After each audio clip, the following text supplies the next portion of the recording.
Hello students, welcome to Magnet Brains. And आज का दिन है बहुत ही खास क्योंकि आज हम करने वाले हैं हमारे क्लास 11 की last chapter that is international business का बहुत ही इंपॉर्टेंट टॉपिक एक्सपोर्ट प्रोसीजर, जो आप में से बहुत सारे स्टूडेंट्स बोलते हैं कि मैम हमें ये समझ में ही नहीं आता। It's very very very simple, you just have to be in this lecture for just 20 to 30 minutes and आपको ये क्लियर हो जाएगा।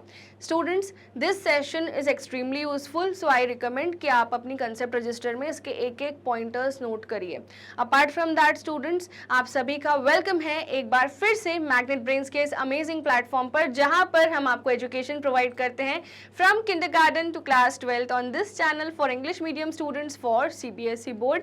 एंड डोंट वरी, हमारा एक हिंदी मीडियम चैनल भी है for our lovely Hindi medium students, जिसका नाम है Magnet Brains Hindi medium channel, जहां पर हम क्लास 6 to 12 तक की एजुकेशन आपको प्रोवाइड करते हैं for Delhi, UP, Bihar, MP and Rajasthan board. E notes and e books भी आपको मिलते हैं, जिसकी लिंक डिस्क्रिप्शन बॉक्स में मिल जाएगी। As well as we provide you fully organised complete courses along with daily practice problems. जितनी भी क्लासेस आप मैग्नेट ब्रेन्स के प्लेटफॉर्म पे देख रहे हैं, we don't charge anything from you, this is 100% free. Yes, you can definitely avail the benefit of this. Apart from that students, फटाफट से कंसेप्ट रजिस्टर निकालिए, हेडिंग डालिए export procedure and marks distribution डालिए 6 marks. Yes students, 5 to 6 marks में कई बार सिर्फ इकलौता यही क्वेश्चन पूछा जाता है। सो export procedure is super important topic. So let's start. Please like this video, share to your friends, subscribe to the channel and let's begin with the procedure. I know कि flowchart देख के थोड़ा सा डर लगता है, but जब आप इस flowchart को break करोगे and समझोगे, definitely आपको ये clear हो जाएगा। So export का procedure क्या है? export क्या होता है? export होता है जब हम विदेशी country में कुछ सामान बेच रहे हो via completing all the formalities, चाहे आप directly बेच रहे हैं, चाहे आप via middleman बेच रहे हैं, but there is a process of export. Yes, जैसे मैंने आपको बताया था कि प्रॉब्लम्स वाइल एक्सपोर्टिंग में, प्रॉब्लम्स ऑफ एक्सटर्नल ट्रेड में मैंने आपको बताया था बहुत सारा लीगल प्रोसीजर लगता है, गवर्नमेंट रेगुलेशन लगते हैं, बहुत सारे डॉक्यूमेंट्स तैयार करने पड़ते हैं, इवन कुछ प्रोडक्ट्स में तो लाइसेंस भी लगता है। So export procedure comes with each and every pin to plain detail कि कैसे होता है आखिर एक्सपोर्ट, कैसे किया जाता है प्रोसीड। एंड ये वाला जो प्रोसेस है, this is going to be super beneficial for you, not only for this particular segment of learning, as well as in future if you want to if you want to have this opportunity of doing business, then this is going to be useful for you, as well as in your graduation, post graduation also this will be useful. चलिए start करते हैं। First कि हमारा जो first step होता है that is receipt of order और intent. Okay, सो indent या फिर ऑर्डर की रसीद मिलना सबसे फर्स्ट स्टेप होता है एक्सपोर्ट प्रोसीजर का। सेकेंड होता है receipt of inquiry and sending quotations. Third होता है हमारा ऑब्टेनिंग एक्सपोर्ट लाइसेंस। फिर होता है assessing importers credit worthiness and securing guarantee of payment. फिर होता है production and procurement of goods. फिर होता है obtaining pre shipment finance. Yes, फिर होता है एक्साइज क्लियरेंस। फिर होता है प्री शिपमेंट इंस्पेक्शन। फिर होता है रिजर्वेशन ऑफ शिपिंग स्पेस। फिर होता है ऑब्टेनिंग सर्टिफिकेट ऑफ ओरिजिन। फिर होता है पैकिंग एंड फॉरवर्डिंग। फिर payment of freight and insurance of bill of leading. फिर इंश्योरेंस ऑफ गुड्स। फिर सिक्योर करते हैं पेमेंट्स। फिर ऑब्टेन करते हैं मेड्स रिसिप्ट। फिर कस्टम से वो क्लियर होता है, देन इनवॉइस प्रिपेयर होता है। Yes, this is a complete procedure for exports. तो आपको थोड़ी बहुत तो बातें समझ में आई होंगी कि जब ऑर्डर आया, ऑर्डर के बाद इंक्वायरी और कोटेशन सेंड करी गई, एंड फिर कोटेशन क्या होता है, उसमें सारी डिटेल्स लिखी होती हैं, क्या गुड्स है, उनके क्या प्राइस होंगे। फिर एक्सपोर्ट करने का लाइसेंस लगता है कुछ गुड्स में, तो वो लाइसेंस लेंगे। लाइसेंस लेने के बाद इम्पोर्टर का चेक करेंगे कि जिससे हम गुड्स बाय कर रहे हैं वो कितना क्रेडिट वर्दी है, वो पेमेंट करेगा या नहीं करेगा, उसकी पे करने की हैसियत चेक करेंगे, as well as guarantee secure कर लेंगे पेमेंट की। फिर उसके बाद गुड्स को प्रोक्योर करेंगे एंड प्री शिपमेंट फाइनेंस लेंगे। प्री शिपमेंट फाइनेंस मतलब आप गुड्स शिप में जाएंगे, एक्सपोर्ट होंगे, ठीक है। फिर एक्साइज से वो क्लियर होगा। फिर उसके बाद क्या होगा, प्री शिपमेंट का इंस्पेक्शन होगा कि गुड्स जो जा रहे हैं शिप्स के थ्रू वो सही है या नहीं, ठीक है। यानी शिप्स में लोडिंग से पहले ही इंस्पेक्शन हो जाता है डॉकयार्ड में, ठीक है। फिर क्या होता है, रिजर्वेशन होता है शिपिंग स्पेस का, यानी पूरी शिप में आपके गुड्स कहाँ पे रखेंगे, उस पर्टिकुलर स्पेस का रिजर्वेशन होता है। फिर उसके बाद क्या होता है, सर्टिफिकेट ऑफ ओरिजिन, यानी कि जहां से गुड्स जा रहे हैं होम कंट्री से दूसरी कंट्री में, तो जिस ओरिजिन का सर्टिफिकेट लगता है, यानी जहां से गुड्स जा रहे हैं वहां का सर्टिफिकेट, ठीक है। फिर क्या होता है, पैक होते हैं गुड्स सारे शिप के हिसाब से, पूरा वाटर प्रूफ बनाया जाता है उसको, पैकेट को, एंड फॉरवर्ड कर दिया जाता है। फिर फ्रेट और इंश्योरेंस बिल ऑफ लेडिंग का पे होता है। फिर उसके बाद गुड्स का इंश्योरेंस होता है, सिक्योर होते हैं पेमेंट्स। उसके बाद क्या होता है, मेड्स की रिसिप्ट मिल जाती है। मेड्स की रिसिप्ट तब होती है जब अनलोडिंग होते हैं वो, ठीक है। फिर उसके बाद क्या होता है, कस्टम से वो क्लियर हो जाता है और फिर इनवॉइस बन जाती है, खत्म काम, ठीक है। तो ये सारे स्टेप्स एक्सपोर्ट प्रोसीजर हैं, एंड एक एक स्टेप भी अगर आप भूल जाते हो तो मार्क्स कट। सो इसकी कोई, मैं तो ये कहूँगी इसका कोई निमोनिक भी नहीं है, इसको 10 से 15 बार पढ़ोगे आपको याद हो जाएगा। यस, इसका मैं निमोनिक नहीं बताऊंगी क्योंकि निमोनिक से कई बार ऐसा एक डिसएडवांटेज होता है साथ में कि आपको ये वर्ड्स याद नहीं आएंगे, credit worthiness, pre shipment, inspection, origin, यहाँ पे एक एक शब्द इंपॉर्टेंट होता है स्टूडेंट्स। ओके, सो चलिए प्रोसीड करते हैं फिर with the receipt of order and intent. सबसे पहला होता है receipt of inquiry and sending quotation, ठीक है। सो ये जो मैंने आपको बताया था ये पूरा प्रोसेस, इसमें से हम एक एक point starting from here to here,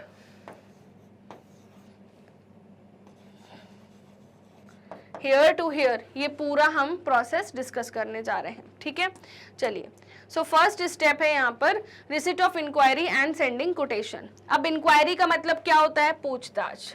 quotation का मतलब क्या होता है, जो भी आप गुड्स सेल कर रहे हो तो उसका प्राइस क्या होगा, कितनी क्वांटिटी है ना। मतलब कि मेरे को चाहिए फॉरेन से कुछ गुड्स, या फिर मुझे अपने गुड्स कुछ बेचने हैं, तो फॉरेनर मुझे कॉल कर रहा है, तो मतलब वो इंक्वायर कर रहा है कि आपके पास इतनी क्वांटिटी अवेलेबल है क्या, हम इतना ऑर्डर देना चाहते हैं। This is inquiry and quotation. Okay, so the prospective buyers of a product, मान लीजिए यूएसए से कोई इंडिया में कॉल कर रहा है, तो यूएसए का जो व्यक्ति मिस्टर जॉर्ज मान लो कॉल कर रहा है इंडिया में, उसको कुछ प्रोडक्ट चाहिए, तो वो कौन है, वो प्रोस्पेक्टिव बायर है, ठीक है, वो बायर बन सकता है। So the prospective buyers of the product send inquiry to different exporters regarding price, qualities, terms and condition, etc. Sometimes inquiry is conducted by giving advertisement also. The exporter sends a reply to this inquiry in the form of quotation termed as pro forma invoice. So students, pro फॉर्मा invoice बना के देता है वो, है ना। तो pro फॉर्मा इनवॉइस में क्या क्या लिखा होता है, price, quality, size, weight, shape, जो भी प्रोडक्ट वो बेचना सेल करना चाह रहे हैं उस सब की वो डिटेल गिवन होती है जिसकी बायर ने इंक्वायरी की है। वो बायर अभी बायर बना नहीं है, वो क्या है, प्रोस्पेक्टिव बायर है, ठीक है। एक बार फिर से सुनिए, receipt of inquiry and sending quotation का मतलब ये होता है कि एक बायर बस पूछताछ कर रहा है, क्या आपके पास ये सामान है जो मुझे चाहिए बेचने के लिए, क्या आप इसकी इतनी क्वांटिटी बेच सकते हैं, अगर हाँ तो आप कितने रुपए में बेचेंगे, उसका पूरा कोटेशन बना के दीजिए, है ना। तो ये चीज क्या है, एक बायर सेलर से इंक्वायरी कर रहा है, एक इंपोर्टर एक्सपोर्टर से इंक्वायरी कर रहा है, ठीक है। तो सबसे फर्स्ट स्टेप क्या होता है, receipt of inquiry and sending quotation. तो हम ये पूरे प्रोसेस को by way of a flow chart समझेंगे। तो फर्स्ट स्टेप क्या है, receipt of inquiry and sending quotation.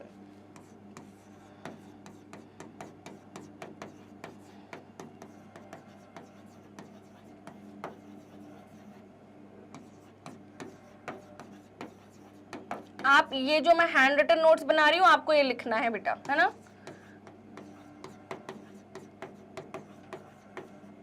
Receipt of inquiry and sending quotation.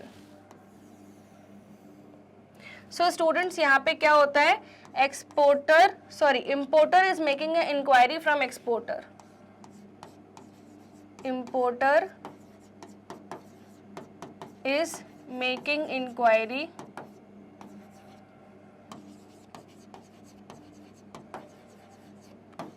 from exporter about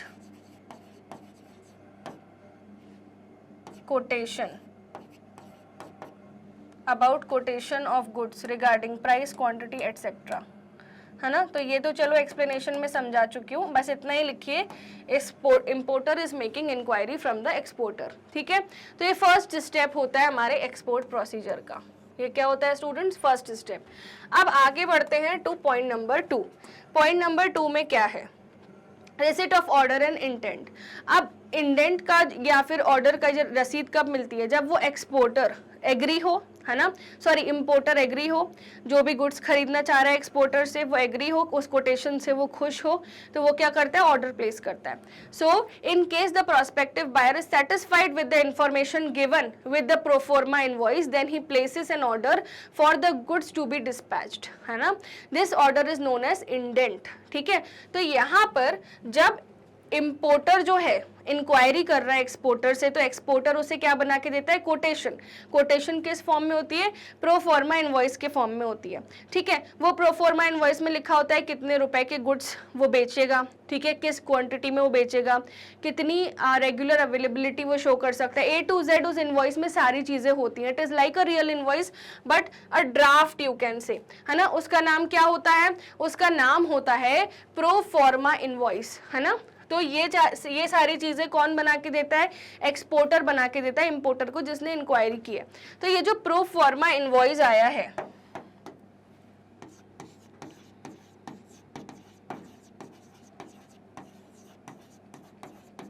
basically इसमें कोटेशन होती है जिसको देख के इंपोर्टर क्या करेगा, ऑर्डर देगा. सो अब टाइम आ गया है जब इंपोर्टर को ऑर्डर प्लेस करना है. तो अब इंपोर्टर क्या प्लेस करेगा, ऑर्डर. जब इंपोर्टर स्टूडेंट्स ऑर्डर प्लेस करेगा तो he will give the order, उसको हम क्या बोलते हैं, ऑर्डर ऑफ इंडेंट. ठीक है, सो जैसे कि आपको यहाँ पे लिखा है रिसिट ऑफ ऑर्डर और इंडेंट. ठीक है, so this order is known as order of indent. It contains description regarding goods ordered, उनकी प्राइस, उनके delivery terms and condition, packaging, marking, instruction, सब कुछ लिखा होता है. ठीक है, तो रिसिट ऑफ ऑर्डर और इंडेंट ये सेकेंड स्टेप होता है.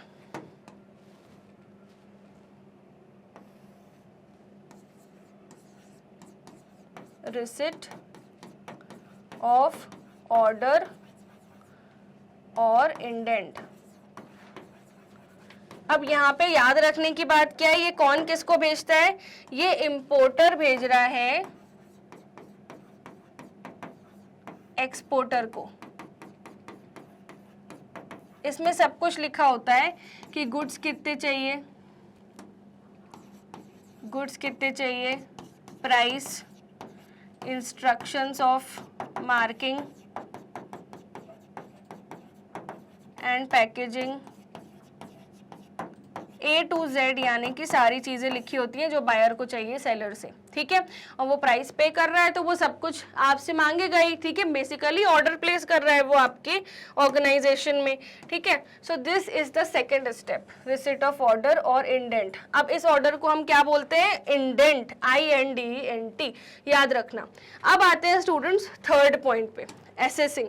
सो इसमें हम क्या करते हैं, इंपोर्टर की क्रेडिट वर्दीनेस एसेस करते हैं. ठीक है, तो इंपोर्टर यानी कि कौन, जो गुड्स खरीद रहा है, जिसने ऑर्डर ऑफ इंडेंट दिया है. ठीक है, अब हम देखेंगे कि उसने ऑर्डर तो प्लेस कर दिया, क्या उसकी इतनी हैसियत है पैसे देने की, बैकग्राउंड वेरिफिकेशन करेंगे. ठीक है, so and securing the guarantee for payment. So after receiving the order and before manufacturing the goods, the exporter inquires about the credit worthiness of the importer to get the payment security. यानी कि ऐसा तो नहीं कि वो घपलेबाज है, ऐसा तो नहीं कि इंपोर्टर है विदेशी देश में, हमें क्या पता पैसे खा जाए तो, एंड गुड्स ले ले तो पैसे की पेमेंट ना करे, कस्टम क्लियरेंस में कुछ धांधली कर ले. तो ये सारी चीजें बैकग्राउंड चेक करना बहुत जरूरी होता है. To minimise the risk of default payment, exporters prefer to demand letter of credit. तो एक लेटर बनता है जिसका नाम होता है letter of credit. Letter of credit is a surety that the importer will make the payment to the bank and bank will make the payment to the exporter on behalf of importer.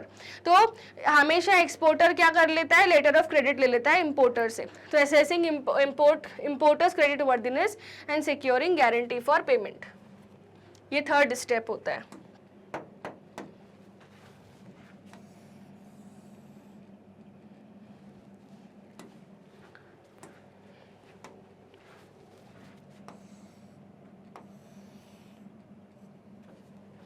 So third step है students, assessing importers credit worthiness.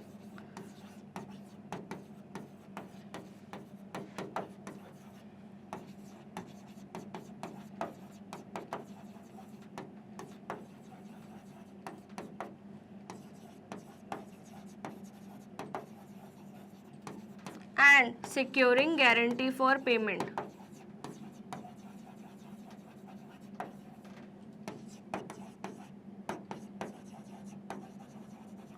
सो इसमें कुछ दो तीन बातें हैं ध्यान रखने की, ध्यान से देखना बेटा। यहाँ पे सबसे पहली चीज जो यहाँ पर इम्पोर्टर की जाती है कि एक्सपोर्टर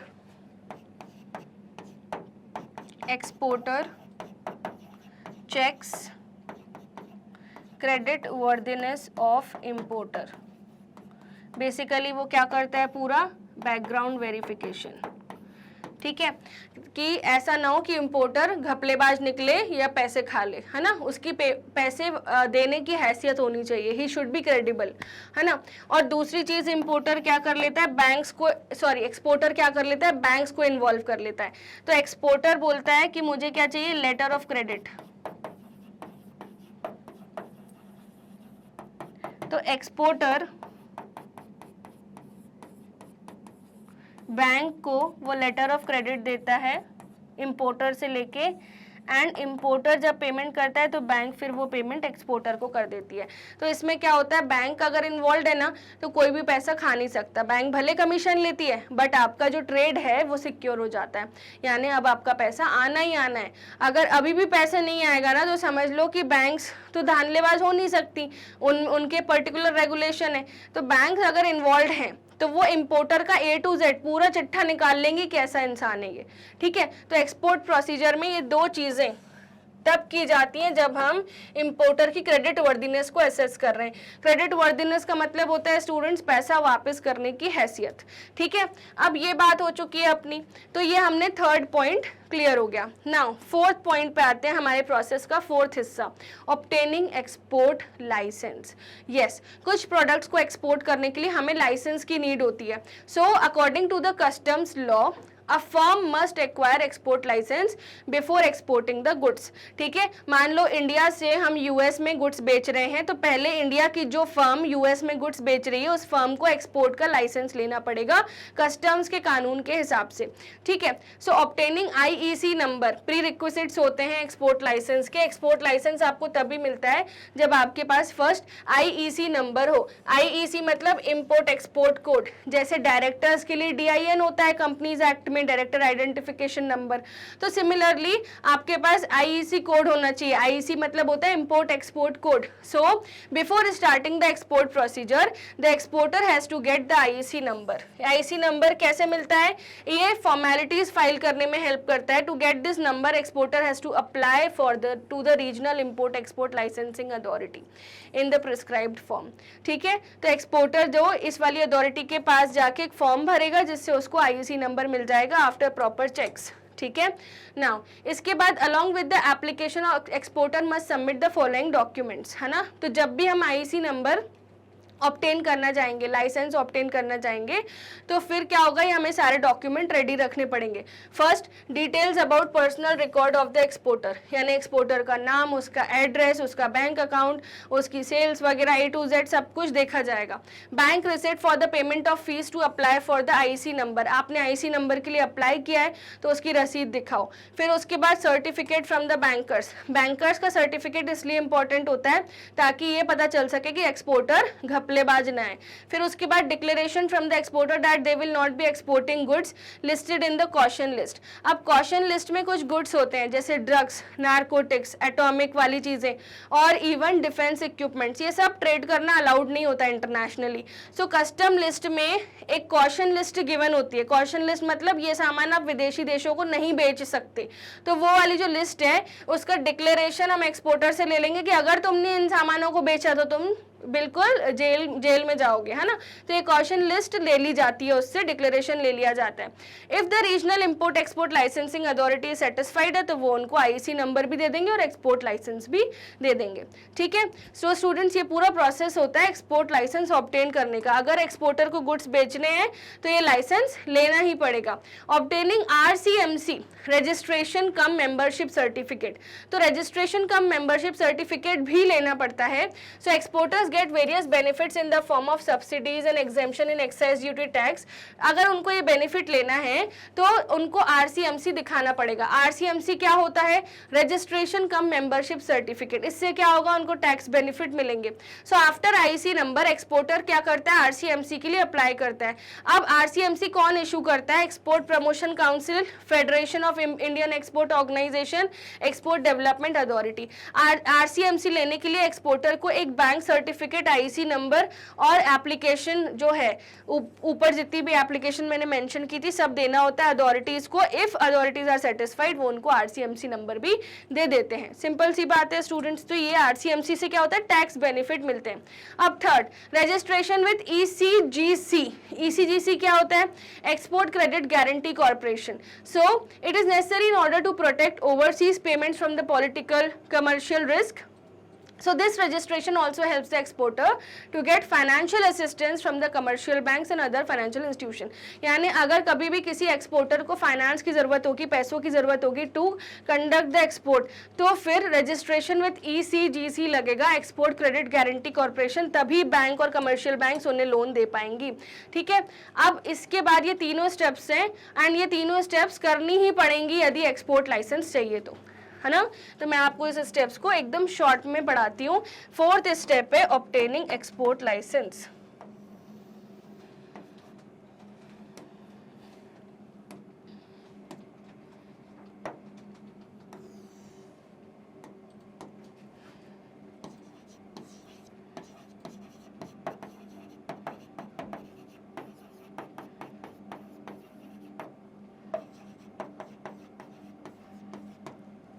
ठीक है स्टूडेंट्स, आप बिल्कुल भी टेंशन नहीं लेना, मैं इसको आपको डिटेल में पढ़ाऊंगी एक्सपोर्ट लाइसेंस कैसे लिया जाता है। मैंने आपको बुकिश लैंग्वेज तो पढ़ा दी बट मैं आपको पूरा लर्न करवा के ही जाऊंगी। ओके स्टूडेंट्स, सो आप हेडिंग डाल दीजिए। आई होप आपने इतना लिखा है। अगर आपने इतना नहीं लिखा, 1 मिनट के लिए मैं स्क्रीन से बाहर जा रही हूँ, ध्यान दीजिए पूरे स्क्रीन पर।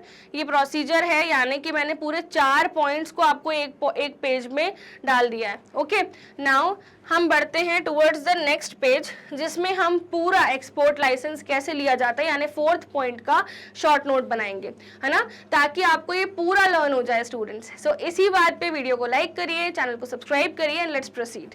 सो स्टूडेंट्स, यहाँ पे हम चालू करने जा रहे हैं 4th पॉइंट, एक्सपोर्ट लाइसेंस का प्रोसीजर। Export licence procedure.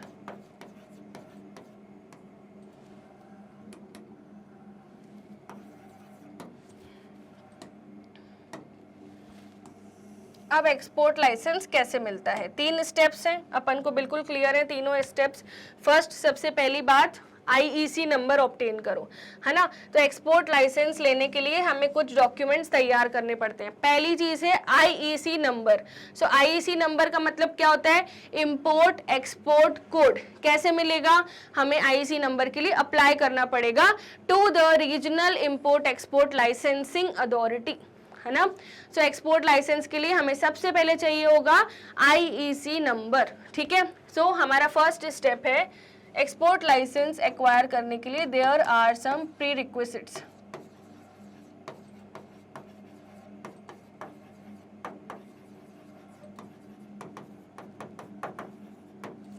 अब इन प्री रिक्विजिट्स में पहला प्री रिक्विजिट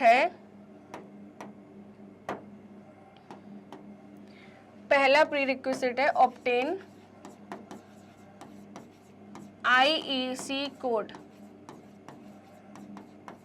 आईईसी का फुल फॉर्म होता है स्टूडेंट्स इंपोर्ट एक्सपोर्ट कोड।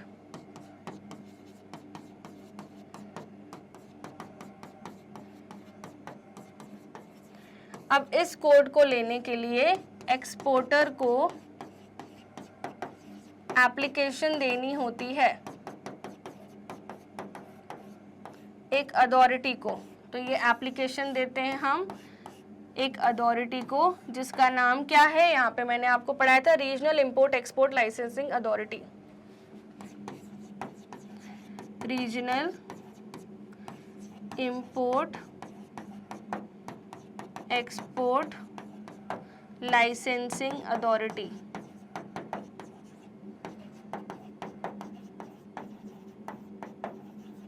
ठीक है स्टूडेंट्स, आपने ये ले लिया ना। इसके बाद आप फर्दर देखें कि हम जब इस अथॉरिटी को एप्लीकेशन दे रहे हैं, फॉर्म भर रहे हैं आईसी नंबर के लिए, तो अलोंग विद द एप्लीकेशन हमें क्या करना है, कुछ डॉक्यूमेंट्स सबमिट करना है।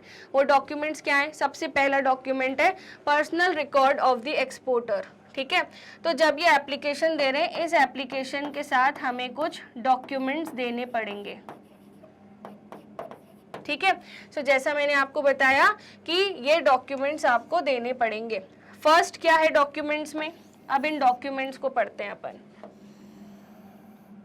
इन डॉक्यूमेंट्स में हमारा जो फर्स्ट डॉक्यूमेंट आता है, ये डॉक्यूमेंट्स की लिस्ट में यहाँ लिखने वाली हूँ। ठीक है स्टूडेंट्स, फर्स्ट डॉक्यूमेंट आता है डिटेल्स ऑफ एक्सपोर्टर, है ना, उसका नाम, एड्रेस, सब कुछ, है ना, पर्सनल रिकॉर्ड पूरा। फिर bank receipt for the payment of fees to apply the IC number,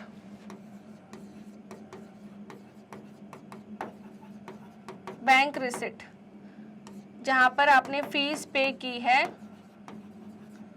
of IC, import export code number, उसकी बैंक की रसीद आपको दिखानी पड़ेगी कि आपने फीस पे कर दी है। फिर उसके बाद थर्ड है सर्टिफिकेट फ्रॉम द बैंकर।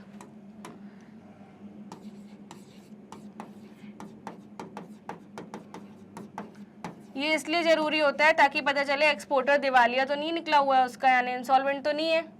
तो सर्टिफिकेट फ्रॉम बैंकर। फिर उसके बाद नेक्स्ट जरूरी होता है students declaration by the exporter that कि वो कभी भी कॉशन लिस्ट वाले आइटम्स नहीं सेल करेंगे। ठीक है, so declaration by exporter that he will not sell items in caution list। ठीक है स्टूडेंट्स, अब आते हैं फिफ्थ पॉइंट पर। फिफ्थ पॉइंट पे यहाँ पे आपसे बोला गया है कि ये जो डिक्लेरेशन दे दी, अब ये सारे डॉक्यूमेंट्स, है ना, आप किसको भेज दो, if the regional export licence authority satisfied, वो क्या करेंगे, आईसी नंबर इशू कर देंगे। ठीक है, तो ये पांचों डॉक्यूमेंट्स बन गए, चारों डॉक्यूमेंट्स बन गए। अब इन चारों डॉक्यूमेंट्स के बनने के बाद what you have to do, send these to the regional import export licensing authority। ठीक है, अगर ये सेटिस्फाइड होंगे तो ये आईसी नंबर जनरेट कर देंगे, आईईसी नंबर दे देंगे एक्सपोर्टर को। ठीक है, so I hope first step in obtaining the export licence आपको एकदम क्लियर है, क्रिस्टल क्लियर। चलिए स्टूडेंट्स फर्दर देखते हैं। फर्दर आपका ये चीज़ तो हो गई, आईसी नंबर आपको मिल गया। सेकंड क्या करना है, हमें आरसीएमसी रजिस्ट्रेशन लेना है। तो आरसीएमसी रजिस्ट्रेशन हम लेते हैं, क्यों लेते हैं वो भी मैं आपको बताऊंगी। चलिए, अब सेकेंड चीज़ जो हम लेंगे that is obtaining RCMC registration. Exporter has to take RCMC registration। ठीक है स्टूडेंट्स, अब ये RCMC रजिस्ट्रेशन क्या होता है इसको मैं आपको पूरा बताती हूँ, एंड इसके क्या बेनिफिट्स हैं। तो मैं आपको ऑलरेडी बता चुकी हूँ, RCMC रजिस्ट्रेशन से एक्सपोर्टर को एग्जेम्पशन मिलता है। एग्जेम्पशन किस किस में, टैक्स की बचत होती है, उसकी एक्साइज ड्यूटी की बचत होती है जो अब हट चुकी है, वैसे जीएसटी आ गया है। टू गेट दिस, है ना, benefits they have to show RCMC registration. अब आरसीएमसी रजिस्ट्रेशन क्या होता है, registration cum membership certificate. So students registration cum membership certificate जो है इसका फुल फॉर्म हम लिखेंगे हमारे नोट्स में जो हम बनाते आ रहे हैं। ठीक है, so we will write here registration cum membership certificate, registration cum membership certificate. अब ये क्यों मिलता है ये भी इंपॉर्टेंट है, जैसा मैंने आपको बताया जस्ट अभी, ये टैक्स बेनिफिट्स के लिए मिलता है, टू अवेल टैक्स बेनिफिट्स।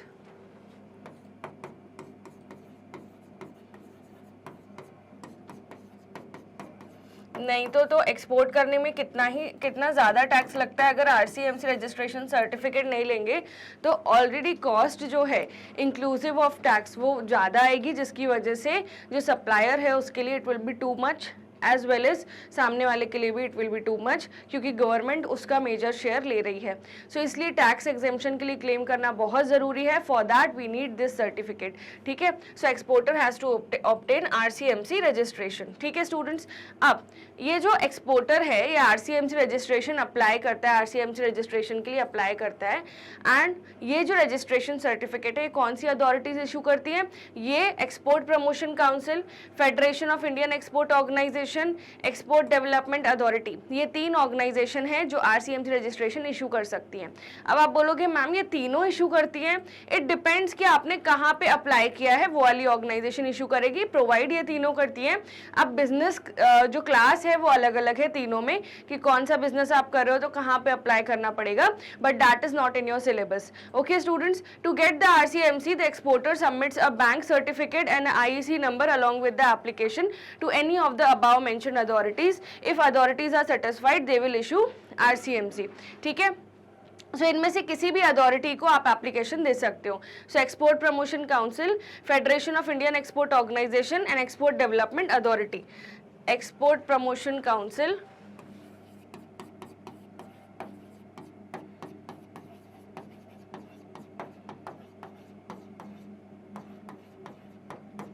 ठीक है, एक्सपोर्ट प्रमोशन काउंसिल। उसके अलावा है students federation of Indian export organisation and export development authority. Federation of Indian export organisation, ठीक है। और फिर हमारा लास्ट वाला है, our last one is export development authority.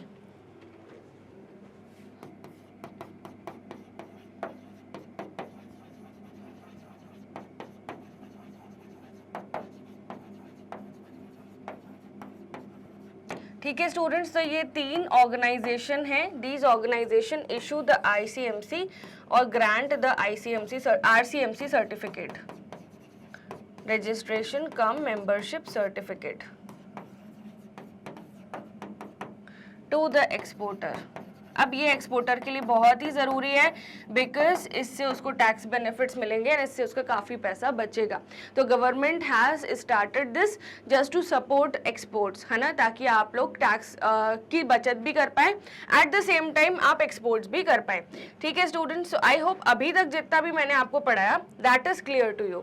सबसे पहले एक्सपोर्ट प्रोसीजर में हमने क्या पढ़ा था कि एक्सपोर्ट प्रोसीजर में जो भी बायर होता है वो क्या करता है, इंक्वायरी करता है, किससे, सप्लायर से। अब ये दोनों अलग अलग देशों में होते हैं। तो सबसे पहला होता है receipt of inquiry and sending quotation. तो रिसिट ऑफ इंक्वायरी जो है वो बायर करता है सेलर से, एंड वो डायरेक्ट भी कर सकता है as well as via middleman भी कर सकता है, इसलिए हम बोलते हैं export can be direct and indirect. ठीक है, सो इंपोर्टर क्या करता है, इंक्वायरी करता है एक्सपोर्टर से, और एक्सपोर्टर इंपोर्टर को क्या देता है, प्रो फॉर्मा इनवॉइस कोटेशन, यानी कि एक ऐसा सैंपल कि इतने यूनिट्स इतने के मिलेंगे आपको, इतने टाइम में डिलीवरी होगी, एक सब कुछ ड्राफ्ट भेज देता है, उसको हम क्या बोलते हैं, कोटेशन। ड्राफ्ट कभी भी फाइनल डॉक्यूमेंट नहीं होता है। ठीक है, फिर सेकंड स्टेप में क्या होता है कि अगर वो कोटेशन देख के सप्लायर जो दूसरे देश में बैठा है वो खुश होता है, तो वो क्या करता है, ऑर्डर प्लेस करता है। ऑर्डर प्लेस करता है, सारी चीज़ों के बारे में बताता है कि उसको क्या क्या स्पेसिफिकेशंस चाहिए।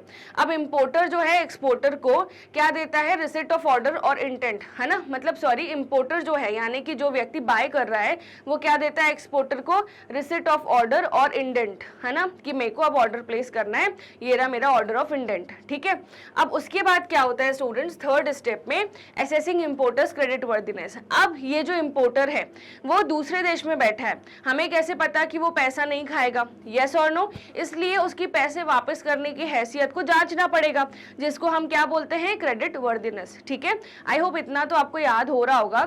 ठीक है, so assessing importers credit worthiness and securing guarantee for payment. अब गारंटी फॉर पेमेंट कैसे सिक्योर होते हैं? अब क्या होता है स्टूडेंट्स, एक्सपोर्टर जो है सबसे पहले तो ये चेक करता है background verification of the importer कि ये व्यक्ति का पहले के पास्ट रिकॉर्ड्स कैसे रहे, क्या इसने कोई पैसे वापस करने में घपले किए हैं, क्या ये कोई भी डिलीवरीज को की गई है तो इस क्रेडिट वर्दीनेस में ये चेक होता है कि क्या इसने कभी कोई घपला किया है किसी भी सप्लायर के साथ। और नेक्स्टली ये देखा जाएगा कि जो एक्सपोर्टर है ना वो बैंक्स के थ्रू सब कुछ करेगा। बैंक्स क्या करते हैं, अगर बैंक्स इन्वॉल्व है ना वो A to Z सब चीज चेक करते हैं, तो वो क्या करेंगे, इंपोर्टर के बिहाफ पे पेमेंट करेंगे एक्सपोर्टर को, और इंपोर्टर से पैसे कौन लेगी, बैंक। तो इसलिए एक्सपोर्टर का भी एक गुडविल मेंटेन रहता है कि उसको ये पंचायत में नहीं लगना पड़ रहा अगर वो सामने वाला डिफॉल्टर निकला तो, क्योंकि बैंक बीच में इन्वॉल्व है, ठीक है। तो उस हिसाब से रिकवरी हो जाती है। And these are the safest mode of transactions जब बैंक इन्वॉल्व होती है, ठीक है।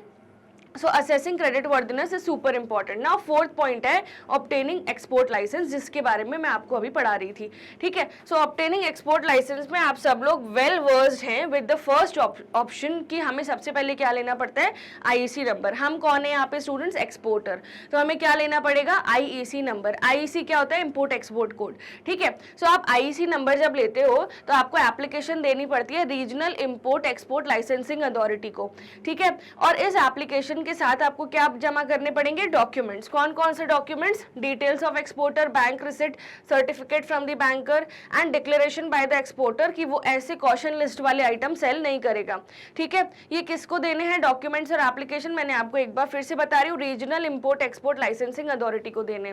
फिर उसके बाद अगर regional import export licensing authority satisfied है तो वो आईसी नंबर दे देंगे।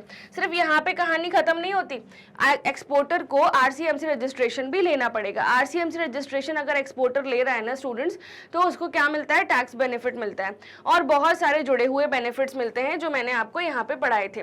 तो एग्जेम्पशन मिलता है एक्साइज ड्यूटी में, टैक्स में, है ना, और इसके साथ साथ सब्सिडीज के फॉर्म में भी वेरियस बेनिफिट्स मिलते हैं। सो आपको क्या करना पड़ेगा, बस एप्लीकेशन देनी पड़ेगी इन 3 अथॉरिटीज को, इनमें से किसी से भी आप आरसीएमसी रजिस्ट्रेशन ले सकते हो। फिर ये अगर सेटिस्फाइड है आपके सारे क्रेडेंशियल से, so they will really grant you RCMC registration certificate. And registration certificate जो है इसका फुल फॉर्म क्या है, रजिस्ट्रेशन कम मेंबरशिप सर्टिफिकेट, यानी आप अब उनके मेंबर हो, आपको टैक्स बेनिफिट मिलेगा ही मिलेगा because you are doing very well in exports, ठीक है स्टूडेंट्स। आई होप आपको इतना क्लियर है। अब हम आते हैं हमारे थर्ड सेगमेंट पर। इतना तो आपको क्लियर हो गया, ठीक है, सेकेंड पॉइंट तक।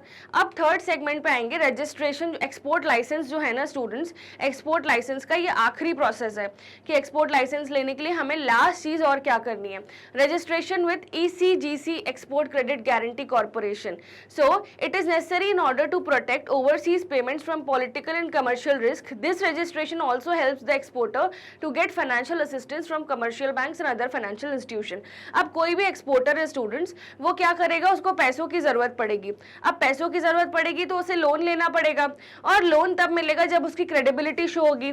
तो ये जो ऑर्गेनाइजेशन है, ये जो रजिस्ट्रेशन सर्टिफिकेट है, ये क्रेडिबिलिटी शो करेगा। कौन सा सर्टिफिकेट है, ECGC, मतलब ये ऑर्गेनाइजेशन ऐसा रजिस्ट्रेशन सर्टिफिकेट ग्रांट करती है जिससे क्रेडिबिलिटी शो होती है। It is necessary in order to protect overseas payments from political commercial risk, है ना। तो ओवरसीज पेमेंट को हमें पॉलिटिकल और कमर्शियल रिस्क से बचाना है। तो हम क्या करेंगे स्टूडेंट्स, पॉलिटिकल और कमर्शियल रिस्क से जब हम ओवरसीज पेमेंट को बचाएंगे तो इस रजिस्ट्रेशन से ना सिर्फ वो सिक्योरिटी मिलेगी बल्कि फाइनेंशियल असिस्टेंस भी मिलेगा सरकार की तरफ से, जिसमें कमर्शियल बैंक और अदर फाइनेंशियल इंस्टीट्यूशंस आपको सपोर्ट करेंगे। यस और नो, क्लियर है आप सबको, ठीक है। सो रजिस्ट्रेशन विद ईसीजीसी सर्टिफिकेट यानी कि एक्सपोर्ट क्रेडिट गारंटी कॉर्पोरेशन, ये एक्सपोर्ट लाइसेंस का थर्ड स्टेप है।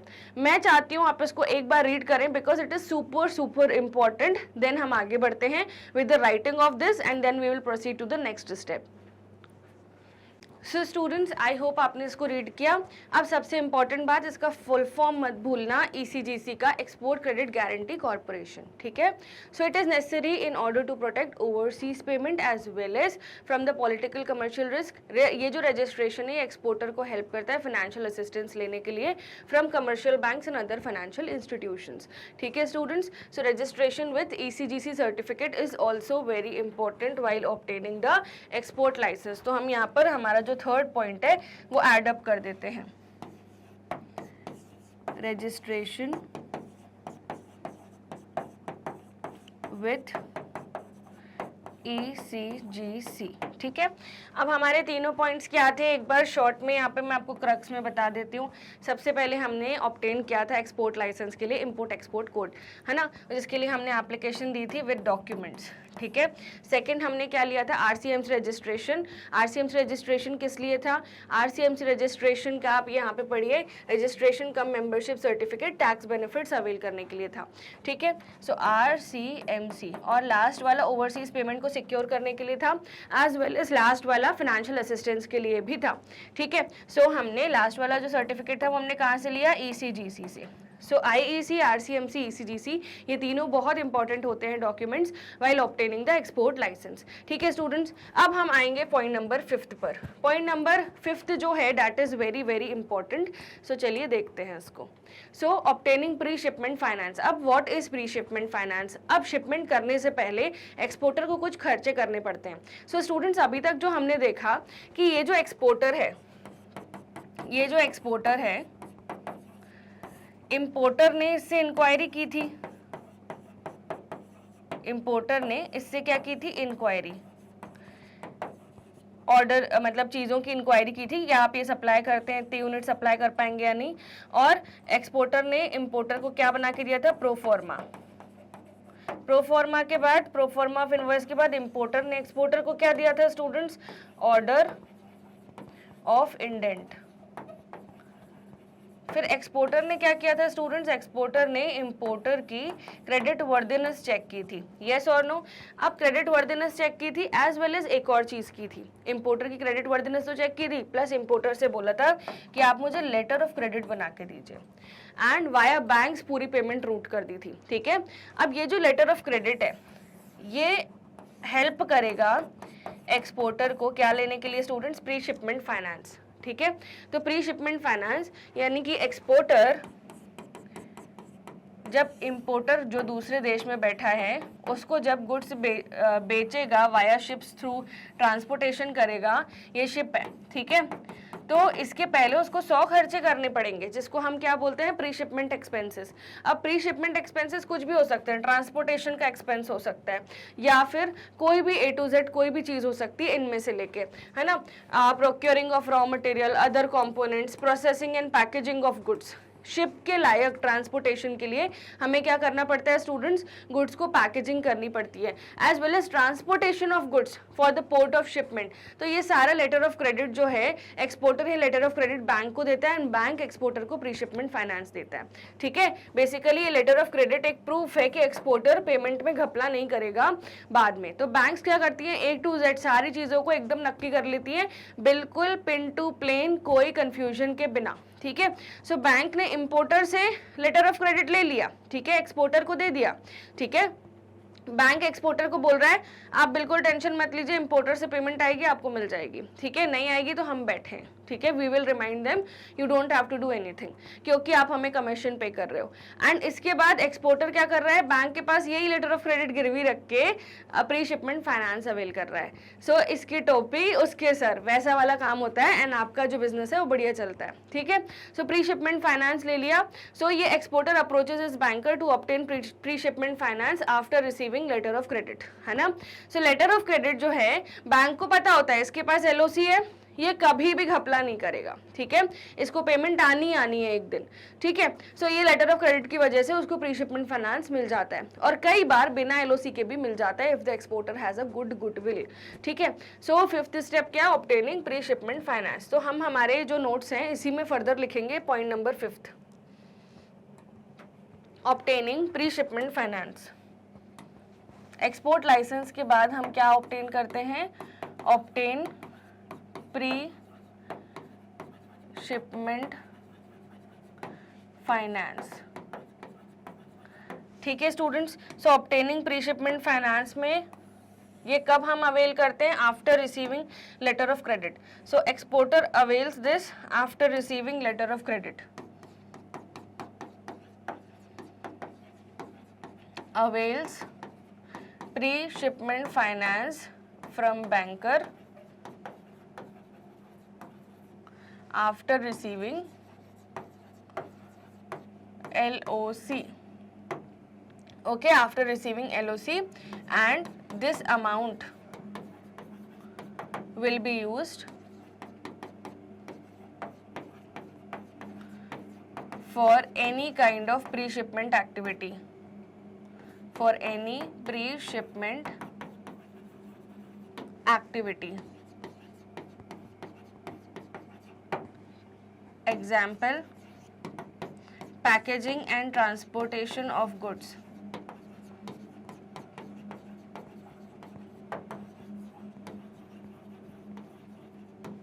Example number 2, transportation of goods to the port. ये भी खर्चे होते हैं जिसके लिए एक्सपोर्टर को बैंक हेल्प करती है, ठीक है। So pre shipment finance I hope clear है and I hope the sequence is getting clear, ठीक है स्टूडेंट्स। चलिए नेक्स्ट हम बढ़ते हैं 5th पॉइंट के बाद, ठीक है। 5th पॉइंट के आगे हम प्रोसीड करते हैं two point number 6। Point number 6 है production and procurement of goods. Now what is this production and procurement of goods? तो एक्सपोर्टर को ऑर्डर मिला था, कैसे ऑर्डर मिला था? इंपोर्टर ने एक्सपोर्टर को क्या दिया था? ऑर्डर ऑफ इंडेंट, कि मेरे को इतने सामान चाहिए, इतने गुड्स चाहिए, इतनी स्पेसिफिकेशन के साथ चाहिए, इतनी तारीख को आपको पेमेंट होगी, ठीक है। इंपोर्टर ने एक्सपोर्टर को एक और चीज़ दी थी, एलओसी। एलओसी मिलने के बाद तो एक्सपोर्टर बिल्कुल कंफर्म है कि ऑर्डर आ चुका है।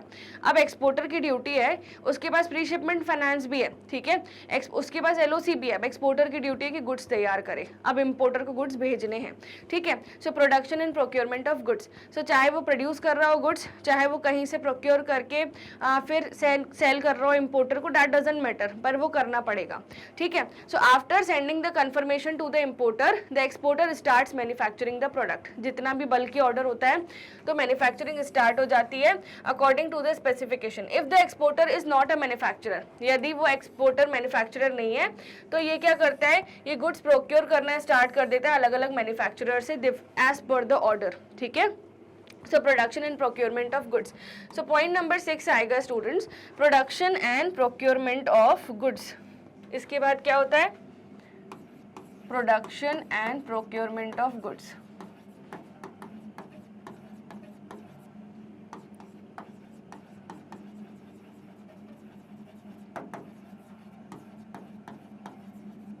To make them ready to be sold to importer.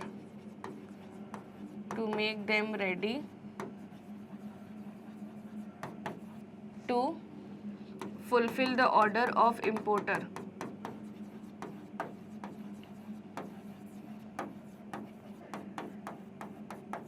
ठीक है स्टूडेंट्स, सो ये प्रोडक्शन एंड प्रोक्योरमेंट में आप ध्यान से, मैं एक फ्लो चार्ट बना रही हूँ, उसको जरूर लिखना।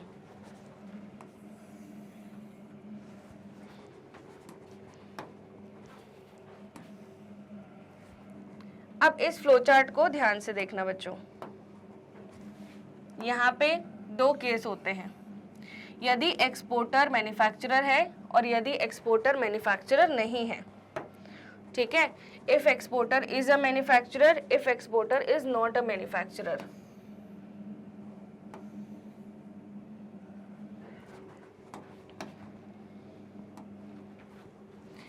Exporter is a manufacturer, exporter is not a manufacturer, ठीक है। तो एक्सपोर्टर स्टूडेंट्स, अगर एक्सपोर्टर मैन्युफैक्चरर है तो वो क्या करेगा, इंपोर्टर के स्पेसिफिकेशंस के हिसाब से इंपोर्टर के ऑर्डर को प्रोड्यूस करना चालू करेगा। So he will start manufacturing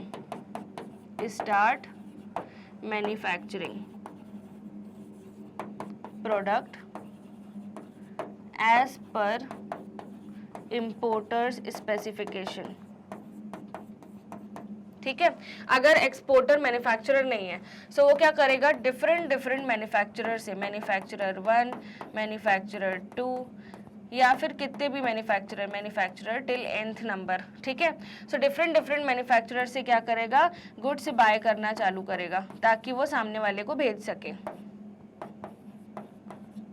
goods by करेगा एंड इम्पोर्टर को, ताकि वो उसका ऑर्डर फुलफिल कर सके। आई होप पॉइंट नंबर 6 भी आपको एकदम क्रिस्टल क्लियर है एंड आई होप इसमें भी कोई डाउट्स नहीं है। चलिए स्टूडेंट्स, फटाफट से वीडियो को लाइक कर दीजिए, चैनल को सब्सक्राइब करिए, क्योंकि हम आधे प्रोसेस पे पहुंच चुके हैं।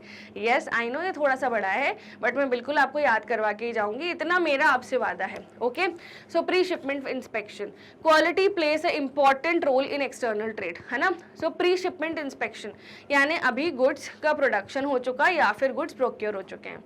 पॉइंट नंबर 6 में अब क्या होगा, गुड्स तो रेडी हो गए, ठीक है, अब हमें उन गुड्स का क्या करना है, जांच करनी है, उनकी इंस्पेक्शन करना है कि क्या वो रेडी टू इंपोर्ट हैं, क्या वो इस लायक हैं, क्या उसमें कोई गलतियां तो नहीं है प्रोडक्शन में, ठीक है। सो प्री शिपमेंट का क्या होता है, जांच पड़ताल यानी इंस्पेक्शन। सो क्वालिटी जो है बहुत इंपॉर्टेंट रोल प्ले करती है एक्सटर्नल ट्रेड में। अगर आप एक्सपोर्ट कर रहे हो, सामने वाला जो इंपोर्टर है उसको अगर क्वालिटी सही नहीं मिली तो आपका नाम बदनाम हो सकता है, आपकी गुडविल खराब हो सकती है। So exporters have to follow international quality standards also. So international quality के कुछ स्टैंडर्ड्स होते हैं, ठीक है, कि हमारी जो कंट्री है इसमें कुछ प्रोडक्ट्स, कुछ आइटम्स स्ट्रिक्टली प्रोहिबिटेड है। सो कहीं आपने वो तो नहीं यूज़ किए। So international quality standard check भी होता है, ठीक है। The goods are produced strictly according to the quality specification of the buyer. Importer ने जैसे बोला है उसी हिसाब से गुड्स प्रोड्यूस होते हैं। In India it is compulsory to get pre shipment quality inspection according to quality control and inspection act. So एक कानून है quality control and inspection act, Bharat का एक कानून है। ये कानून ये बोलता है कि it is compulsory in India to conduct inspection. The government has prescribed certain quality standards keeping in mind the safety and health of the people, ठीक है। तो सरकार ने भी कुछ स्टैंडर्ड्स बना के रखे हैं। Export inspection councils are set up to check whether the exporters are following those quality standards और not. If the council is satisfied when they issue an inspection certificate, without inspection certificate export is not possible. So quality control and inspection कानून के अंदर, act के अंदर क्या होगा, inspection करना compulsory है। किसको इंस्पेक्शन करना कंपलसरी है, हर एक्सपोर्टर को, जब वो एक्सपोर्ट कर रहा है सामान, गुड्स इंपोर्टर को एक्सपोर्ट कर रहा है, ठीक है। सो एक्सपोर्टर जब एक्सपोर्ट करता है तो उसको इंटरनेशनल क्वालिटी स्टैंडर्ड सेटिस्फाई करने पड़ते हैं। और थर्ड इंपॉर्टेंट चीज़ क्या होती है, एक्सपोर्ट इंस्पेक्शन काउंसिल जो है वो एक सर्टिफिकेट देती है जिसको हम क्या बोलते हैं, इंस्पेक्शन सर्टिफिकेट। अब इंस्पेक्शन सर्टिफिकेट अगर पॉजिटिव है तभी एक्सपोर्ट परमिट की जाती है, नहीं तो नहीं, वहीं एक्सपोर्ट रद्द कर दी जाती है, ठीक है। सो quality control and inspection act. अब हम आ चुके हैं पॉइंट नंबर 7 पर।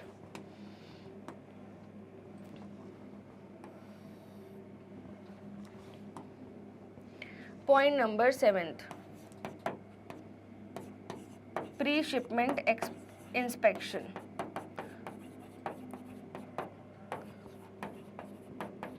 कुल 3 बातें हैं, उनका ध्यान रखना है। बस इन 3 बातों को आप मेरे साथ लर्न करिए, आपको डेफिनेटली इसका जो एरिया है वो लर्न हो जाएगा, ठीक है स्टूडेंट्स। सो ये 3 बातें क्या हैं, फर्स्ट कि एक्सपोर्टर को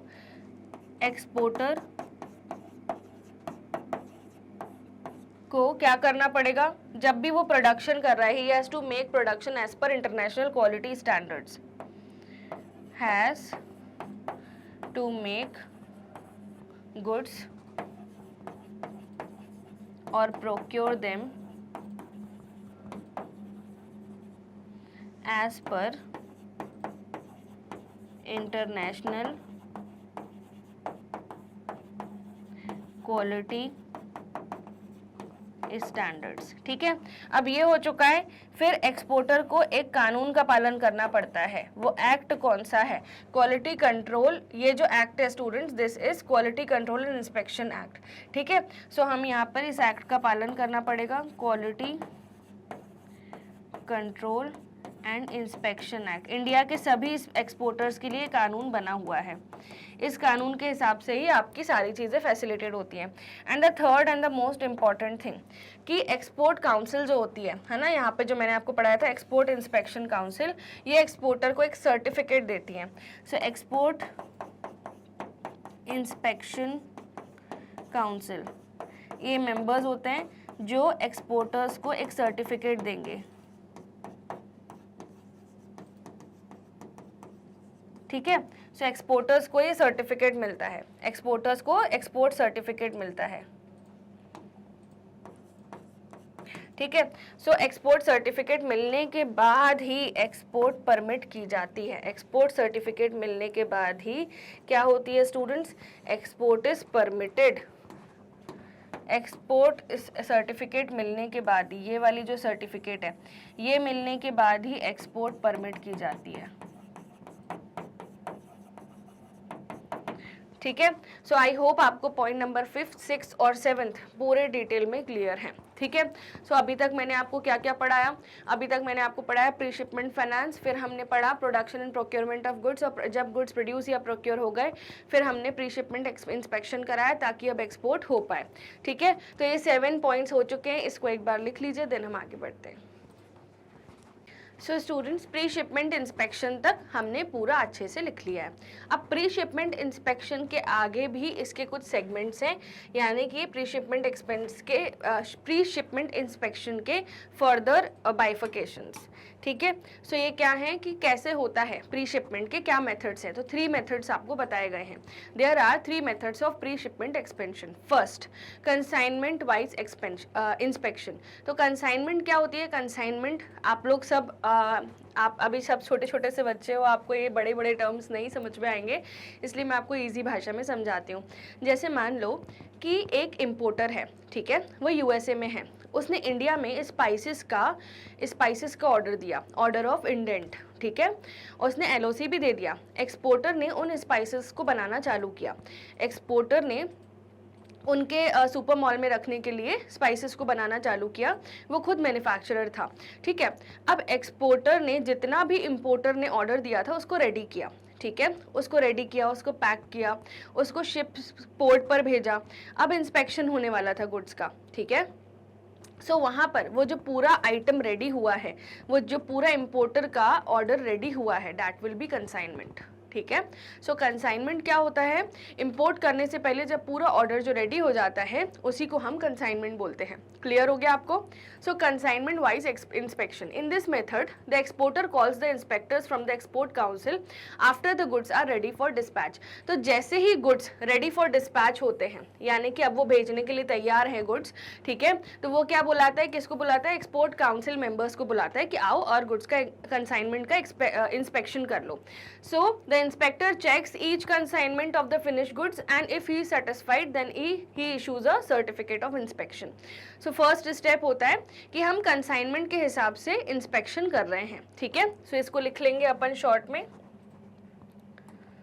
so सबसे पहले तो 7th पॉइंट जो है pre shipment inspection.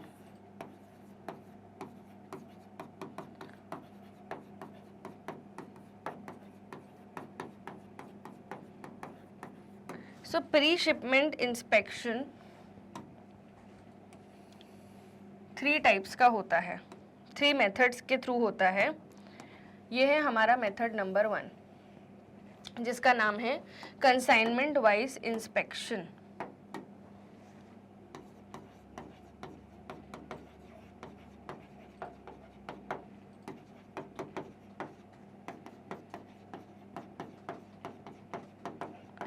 So students, consignment wise inspection का मतलब क्या होता है, एक्सपोर्टर जो है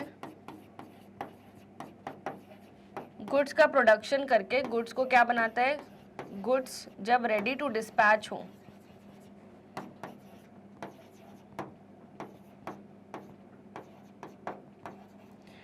व्हेन गुड्स आर लिख देना है यहाँ पे, when goods are ready to dispatch exporter calls export council members. ठीक है।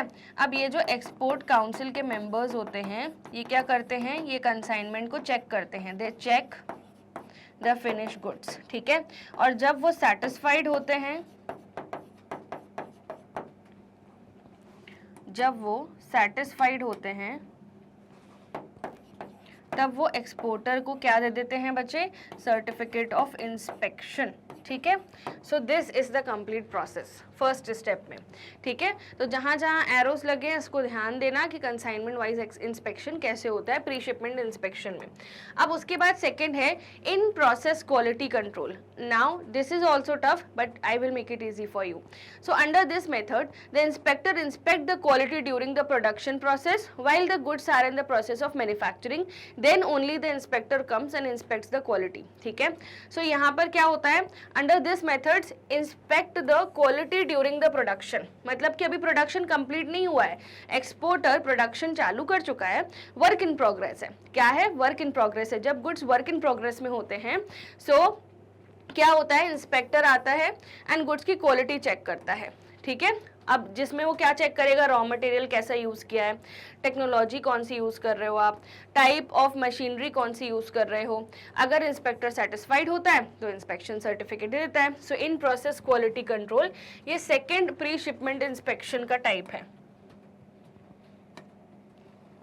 In process quality control, please लिखिए इसको, in process quality control. So students यहाँ पे क्या होता है, जब गुड्स वर्क इन प्रोग्रेस हैं, जब गुड्स क्या होते हैं, वर्क इन प्रोग्रेस होते हैं, तब inspector from the export council inspector आता है, वो गुड्स को चेक करता है, चेक्स प्रोडक्शन। तो उसमें वो क्या क्या चेक करता है, रॉ मटेरियल कौन सा यूज़ किया, टेक्नोलॉजी कौन सी यूज़ की, है ना, क्वालिटी क्या यूज़ कर रहे हो, एटसेट्रा, ये सारी चीज़ें चेक करता है।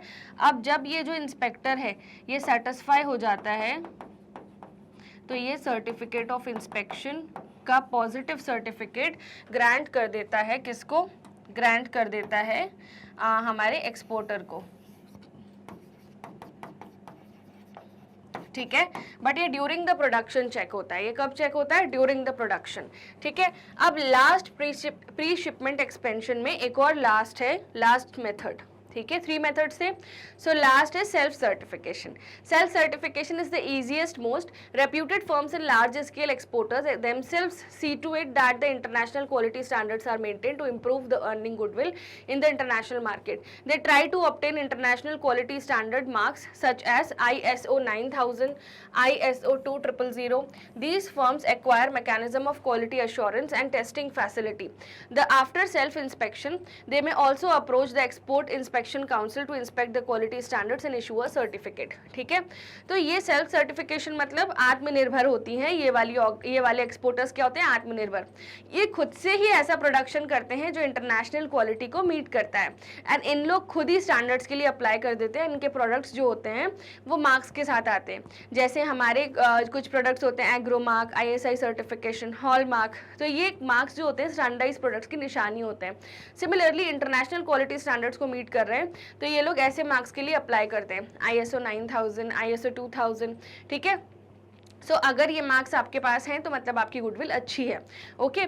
फिर उसके बाद वो एक्सपोर्ट इंस्पेक्शन काउंसिल के मेंबर्स को भी बुला सकते हैं कि आओ इंस्पेक्ट करो, बट वो खुद भी सेल्फ सफिशिएंट होते हैं, वो खुद भी सेल्फ सर्टिफाई कर देते हैं सारी चीज़ें, ठीक है। फिर हम पढ़ेंगे एक्साइज क्लियरेंस, बट इसको पहले नोट कर लेते हैं। Third, self certification.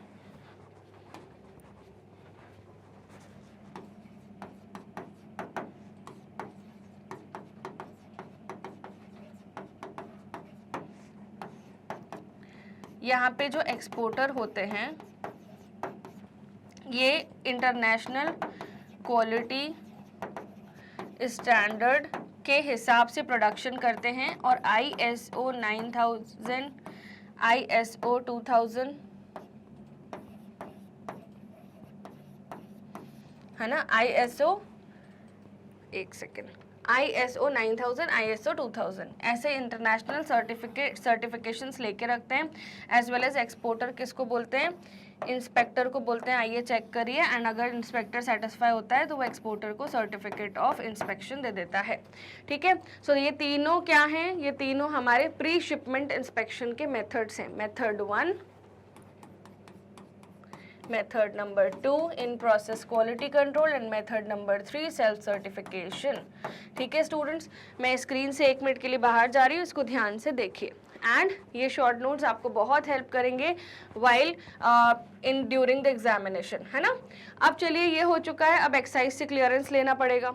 ठीक है, so excise clearance, so the exported goods are generally exempted from the excise duty. Exported goods को एक्साइज ड्यूटी से जनरली तो एग्जेम्प्ट कर दिया जाता है। ठीक है, and if the duty is already paid then it is refunded back to the exporter.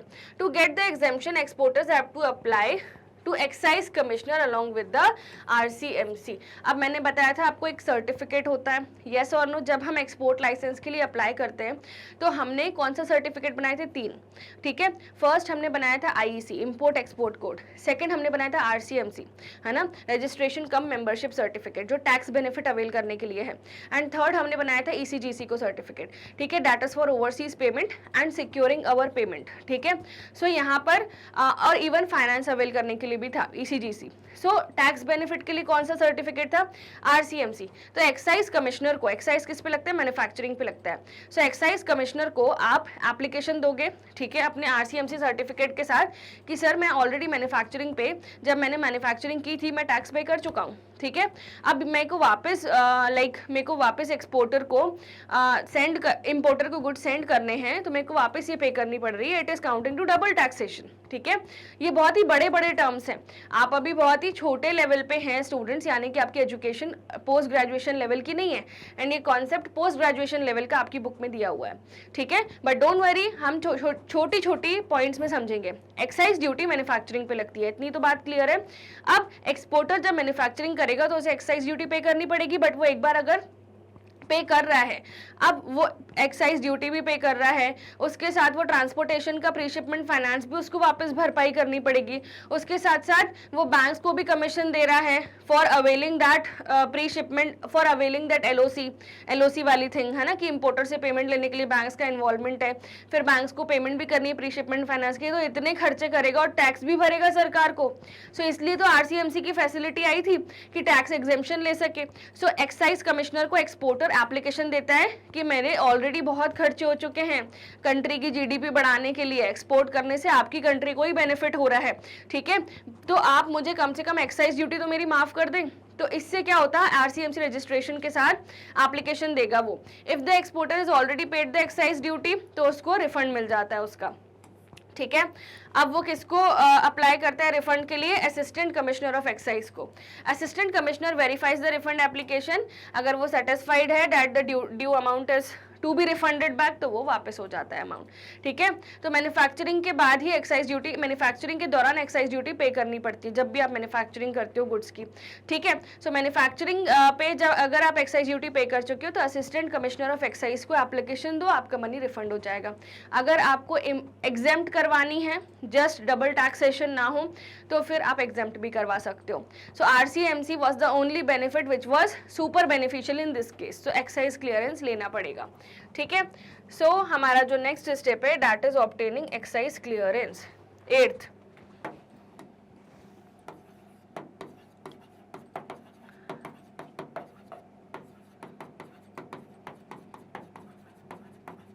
ठीक है स्टूडेंट्स, ध्यान देना इसमें कैसे होगा, मैं आपको शॉर्ट में बताती हूँ एक्साइज क्लियरेंस कैसे लिया जाएगा। सबसे पहले तो 2 केस बनते हैं इसमें। Case 1, if excise duty is not already paid, तो यहाँ पर जो एक्सपोर्टर है ये एप्लीकेशन देगा एक्साइज कमिश्नर को, और ये कौन सा सर्टिफिकेट लेके जाएगा? अपना ये RCMC सर्टिफिकेट लेके जाएगा, रजिस्ट्रेशन कम मेंबरशिप सर्टिफिकेट, और क्या बोलेगा? मुझे अपनी एक्साइज ड्यूटी एग्जेम्प्ट करानी है क्योंकि डबल टैक्सेशन हो रहा है, ड्यूटी एग्जेम्प्ट करानी है। ठीक है, फिर उसके बाद क्या होगा? केस नंबर 2, अगर ये जो एक्साइज कमिश्नर है ये सेटिस्फाइड है तो डेफिनेटली इसकी एक्साइज ड्यूटी एग्जेम्प्ट हो जाएगी। ठीक है, case number 2, if excise duty is already paid,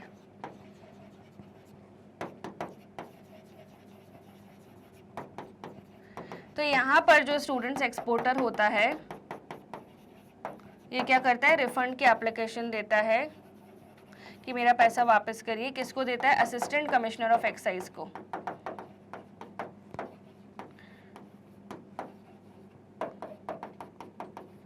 अब ये कमिश्नर अगर सेटिस्फाइड होता है कि हाँ भाई एक्सपोर्टर ने पहले पे किया था तो इसको रिफंड मिल जाता है, ठीक है। बट अगेन यहाँ पे भी क्या लगेगा, आरसीएमसी सर्टिफिकेट लगेगा, क्योंकि अगर ये सर्टिफिकेट नहीं बनाया है तो एक्सपोर्ट लाइसेंस में भी दिक्कत होगी, एज वेल एज पैसे भी बार बार देने पड़ेंगे, है ना, और टैक्स एग्जेम्पशन नहीं मिलेगी, ठीक है। So I guess point number 8 भी आपको एकदम क्रिस्टल क्लियर है। चलिए फर्दर मूव करते हैं। Obtaining certificate of origin. Certificate of origin क्या होता है, some importing countries provide tariff concession to goods coming from a particular country. Tariff concession मतलब क्या होता है, टैक्स में बचत, टैक्स आपका कंसेशन मतलब टैक्स थोड़ा सा कम हो जाता है आपका, ठीक है। सो ये चीज़ें एक्सपोर्टर के लिए बहुत बेनिफिशियल होती हैं एट अ मास स्केल, और ये शुरू ऐसे पढ़ने में उतना नहीं समझ आ रहा कि कितना बेनिफिट होगा एक्सपोर्टर को, बट हमारी सरकार ने ये सब एक्सपोर्टर के लिए किया हुआ है, ठीक है, ताकि हमारी एक्सपोर्ट्स मैक्सिमम से मैक्सिमम हो, ठीक है, और हम बहुत सारा रेवेन्यू जनरेट करें, वो भी फॉरेन करेंसी में, ताकि हमारी जो इंडिया की जीडीपी है वो बढ़े। यस और नो स्टूडेंट्स, फटाफट से वीडियो को लाइक कर दीजिए अगर आपने नहीं किया है तो, एंड कमेंट बॉक्स में बताइए अभी तक पूरा प्रोसेस एकदम समझ में आया। चलिए, so obtaining certificate of origin, some importing countries जो हैं वो टैरिफ कंसेशन प्रोवाइड करती हैं कुछ गुड्स पे जो एक पर्टिकुलर कंट्री से आ रहे हों। To avail of such benefits importer may ask the exporter to send certificate of origin, ठीक है। This certificate is the proof that goods are actually being manufactured in the country from where these are exported, ठीक है। This certificate can be obtain from trade consulate located in the exporter country, ठीक है। तो trade कॉन्स्युलेट ये certificate दे देते हैं। आपने देखा होगा अलग अलग देशों के प्रधानमंत्री आपस में मिलते हैं, ठीक है, क्यों मिलते हैं, ताकि अगर गुड्स का आदान प्रदान हो रहा है टैक्स कंसेशंस मिल पाए। वो अपने खुद के टाई अप्स करते हैं, खुद के टर्म्स डिसाइड करते हैं, सरकार बनाते हैं एक नए तरीके से, ठीक है। सो टाई अप टर्म्स ये सब चीज़ें बहुत ज़्यादा आपको मास स्केल पे सीखने मिलेंगी जब आप पोस्ट ग्रेजुएशन में जाओगे। So students, obtaining certificate of origin is one thing which provides tariff concession, ठीक है। अब इसको लिख लेंगे अपन, ऑब्टेनिंग एक्साइज क्लियरेंस। अब 9th पॉइंट में हमें लेना है obtaining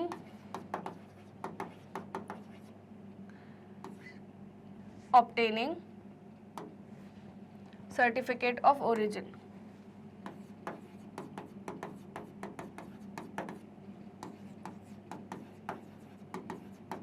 सबसे पहले तो ये सर्टिफिकेट क्यों लिया जाता है, टैक्स कंसेशन अवेल करने के लिए, टू अवेल टैक्स कंसेशन।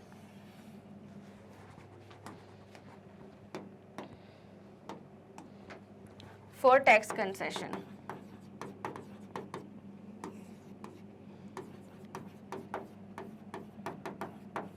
तो हमें टैक्स कंसेशन के लिए, टैक्स कंसेशन कब मिलता है, जब आप कोई पर्टिकुलर कंट्री से गुड्स एक्सपोर्ट कर रहे हो, ठीक है, जब इंपोर्टर कोई पर्टिकुलर कंट्री से गुड्स एक्सपोर्ट कर रहा है, ठीक है स्टूडेंट्स। आई होप ये भी आपका रिवाइज हो गया। एंड अपन इसको डिटेल में पढ़ेंगे कि टैक्स कंसेशन के लिए तो ये मिल रहा है आपको certificate of origin, but certificate of origin क्या होता है, COO आखिर होता क्या है। COO एक प्रूफ होता है कि ये जो गुड्स हैं ये एक्सपोर्टर की कंट्री में ही मैन्युफैक्चर हुए हैं। Goods are manufactured in exporters country, मतलब ये प्रूफ होते हैं कि गुड्स का ओरिजिन उसी देश में हुआ है जहां से हम एक्सपोर्ट कर रहे हैं, मतलब कि एक्सपोर्टर दूसरे देशों से लेके एंट्री पोर्ट नहीं कर रहा है, ठीक है। समझ आई बात, ये क्यों करा जा रहा है सर्टिफिकेट ऑफ ओरिजिन। अब सर्टिफिकेट ऑफ ओरिजिन जो है ये तो मिल गया, सर्टिफिकेट ऑफ ओरिजिन इंपोर्टर मांगता है एक्सपोर्टर से, ठीक है, उसके बाद ही उसे टैक्स में कंसेशन मिलता है। टैक्स को यहाँ क्या बोला गया है, टैरिफ, ठीक है। फिर क्या होगा, अब ये जो है certificate, this certificate can be obtained from the trade consulate. अब एक्सपोर्टर को ये सर्टिफिकेट कौन देगा, सर्टिफिकेट एक्सपोर्टर को देगा ट्रेड कॉन्स्युलेट, ट्रेड कॉन्स्युलेट, ठीक है। ट्रेड कॉन्स्युलेट ये सर्टिफिकेट एक्सपोर्टर को देता है। And this certificate is the proof that आपके गुड्स आपकी ही कंट्री में बने हैं, जिन गुड्स को आप एक्सपोर्ट कर रहे हो वो आपकी ही कंट्री में बने हैं। एंड इम्पोर्टर इसके बेसिस पर आपको टैरिफ का कंसेशन मिलता है, टैरिफ मतलब टैक्स का कंसेशन मिलता है। Okay, so this is a important thing, और ये कुछ ही कंट्रीज के बीच में एप्लीकेबल है। Now let's proceed further. ये बहुत ही बड़ा टॉपिक है, बने रहने के लिए thank you so much. And अब हम पढ़ने वाले हैं पॉइंट नंबर 10। पॉइंट नंबर 10 है रिजर्वेशन ऑफ शिपिंग स्पेस। अब रिजर्वेशन ऑफ शिपिंग स्पेस क्या होता है? ये शिप है, ठीक है, ये शिप है जहां से एक कंट्री से लेके दूसरी कंट्री में गुड्स भेजे जाएंगे वाया वाटरवेज, ठीक है। अब जरूरी तो नहीं है कि यहाँ पर सिर्फ एक ही एक्सपोर्टर के गुड्स जाएंगे, हो सकता है यहाँ दूसरे एक्सपोर्टर, तीसरे एक्सपोर्टर, चौथे एक्सपोर्टर, पांचवे एक्सपोर्टर, सबके गुड्स जाएंगे। तो एक्सपोर्टर को अपना शिपिंग स्पेस फिक्स करना पड़ेगा ना कि इतना हिस्से में मेरे गुड्स रखाएंगे, यस और no. So reservation of a shipping space, so the exporting firms apply to the shipping company for booking a shipping space. जैसे हम ट्रेन की टिकट बुक करते हैं, ठीक है, कि वो टिकट हमारे लिए है, कुछ समय के लिए हम उस पर यात्रा करेंगे, हम रिजर्वेशन करते हैं। सिमिलरली हमारे गुड्स यात्रा करते हैं, हम कौन है, एक्सपोर्टर के गुड्स यात्रा करेंगे शिप पर, तो शिप में वो यात्रा करने के लिए गुड्स के लिए जगह बिल्कुल रुमाल रखना पड़ेगा विथ पैसे देके, है ना। सो जगह फिक्स करनी पड़ेगी। So on accepting this application the shipping company issues a shipping order. Shipping order is an instruction to the captain of the ship to receive the specified goods on the board before the customs clearance, ठीक है। So custom clearance से पहले specified goods को on board receive करना है। तो reservation of shipping space. Next क्या है पॉइंट नंबर 10 में? पॉइंट नंबर 10 थी था, yes, reservation of shipping space.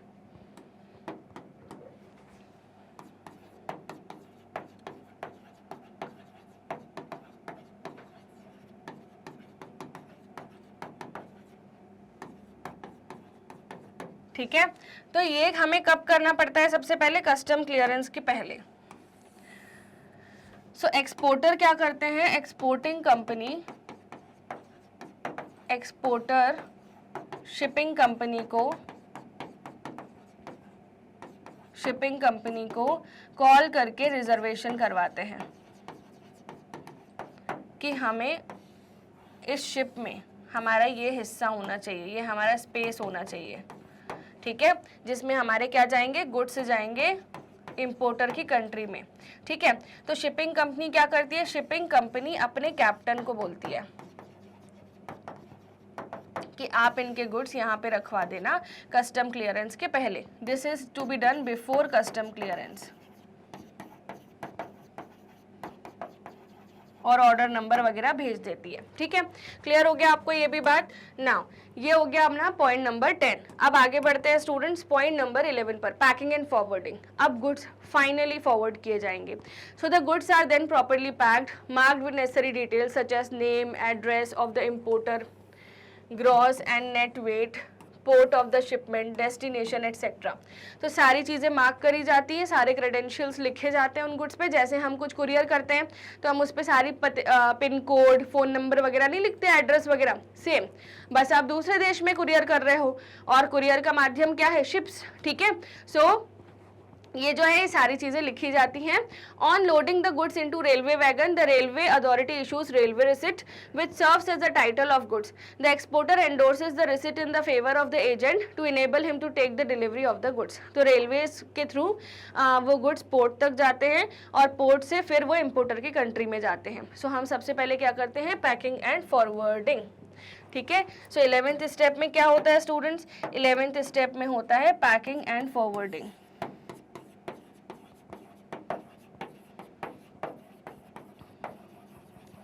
यानी गुड्स कहाँ तक पहुँचाए जाते हैं? पोर्ट तक पहुँचाए जाते हैं गुड्स किसी भी हाल में।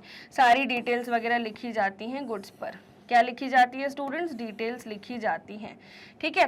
सो ये आपको ध्यान देना है कि ये जो डिटेल्स हैं these are super super super important, packing and forwarding, ठीक है। चलिए अब हम आगे बढ़ते हैं towards the further point, 12th point. So हमारा जो so 12th point, insurance of goods. So insurance of goods जो है स्टूडेंट्स, यहाँ पर the exporter then gets the goods insured with the insurance company to protect against the risk of loss. मान लो कि goods तो नदी में जा रहे हैं, यानी समुंदर के थ्रू एक देश से दूसरे देश जा रहे हैं, मान लो चट्टान आ गई है ना, शिप टकरा गई, पूरे गुड्स, शिप पलट गई, पूरे गुड्स खराब, इंश्योरेंस तो लेना पड़ेगा ना, मरीन इंश्योरेंस। सो अब 12th स्टेप क्या है, इंश्योरेंस करवाना है गुड्स का, ठीक है। सो स्टेप नंबर 12 है, यहाँ पर जो एक्सपोर्टर है वो क्या कराएगा, इंश्योरेंस कराएगा।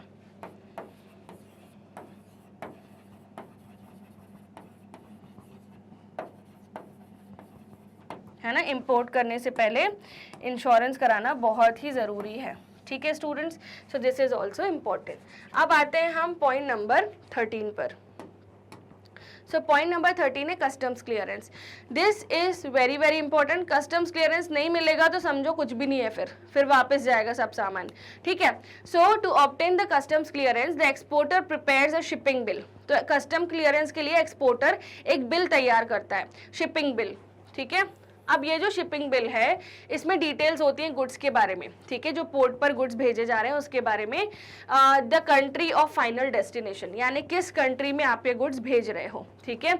एक्सपोर्टर का नाम क्या है, यानी आप कौन हो, ठीक है, वो सारी डिटेल्स आपको शिपिंग बिल में लिखनी पड़ेगी। एड्रेस क्या है आपका, और 5 copies of the shipping bill along with the following documents are then submitted to the custom appraiser at the customs house.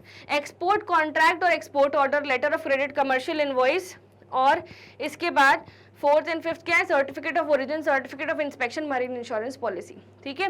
ये सारे सर्टिफिकेट आपको किसके कहाँ भेजने पड़ेंगे, कस्टम हाउस में, ठीक है। After submission of these documents the port superintendent is approach to obtain carting order. Carting order is the instruction to the staff at the gate of the port to permit the entry of the cargo inside the dock. After obtaining the carting order the cargo physically moves into the port area and if the exporter is not having time he can hire a clearing and forwarding agent, ठीक है। सो ये जल्दी भी हो सकता है process, जैसे अपन मान लो उज्जैन गए, हमें महाकाल के दर्शन करने, 2 तरीके होते हैं, एक वीआईपी टिकट ले लो, एक लंबी लाइन में लगो तब दर्शन होंगे।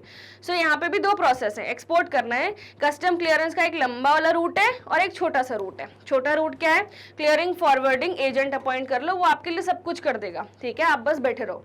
एंड एक्सपोर्टर वाला, एक्सपोर्टर खुद सारी चीजें करेगा, डॉक्यूमेंट प्रिपेयर करेगा, कस्टम्स हाउस के पास जाएगा, सब कुछ खुद ही करेगा, वो लंबा रूट है, ठीक है, उसमें पैसे कम लगेंगे। और यहाँ पे क्लियरिंग एंड फॉरवर्डिंग एजेंट जो है वो सारी चीजें करेगा और कमीशन लेगा। तो बाबू मोशाई सब कुछ पैसे का खेल है, ओके। सो यहाँ पर एक्सपोर्ट प्रोसीजर जो है इसमें हमारा ये कस्टम्स क्लियरेंस बहुत ही इंपॉर्टेंट पॉइंट आता है। तो 13th वाले पॉइंट को हम अच्छे से लिख लेते हैं स्टूडेंट्स। सो अब कस्टम क्लियरेंस ऑब्टेन करने के लिए एक्सपोर्टर क्या बनाता है, शिपिंग बिल, बट मैं आपको इसको बहुत ही शॉर्ट में लिखवाऊंगी कि 13th स्टेप क्या है। स्टेप नंबर 13, अब ये जो 13th स्टेप है, obtain custom clearance,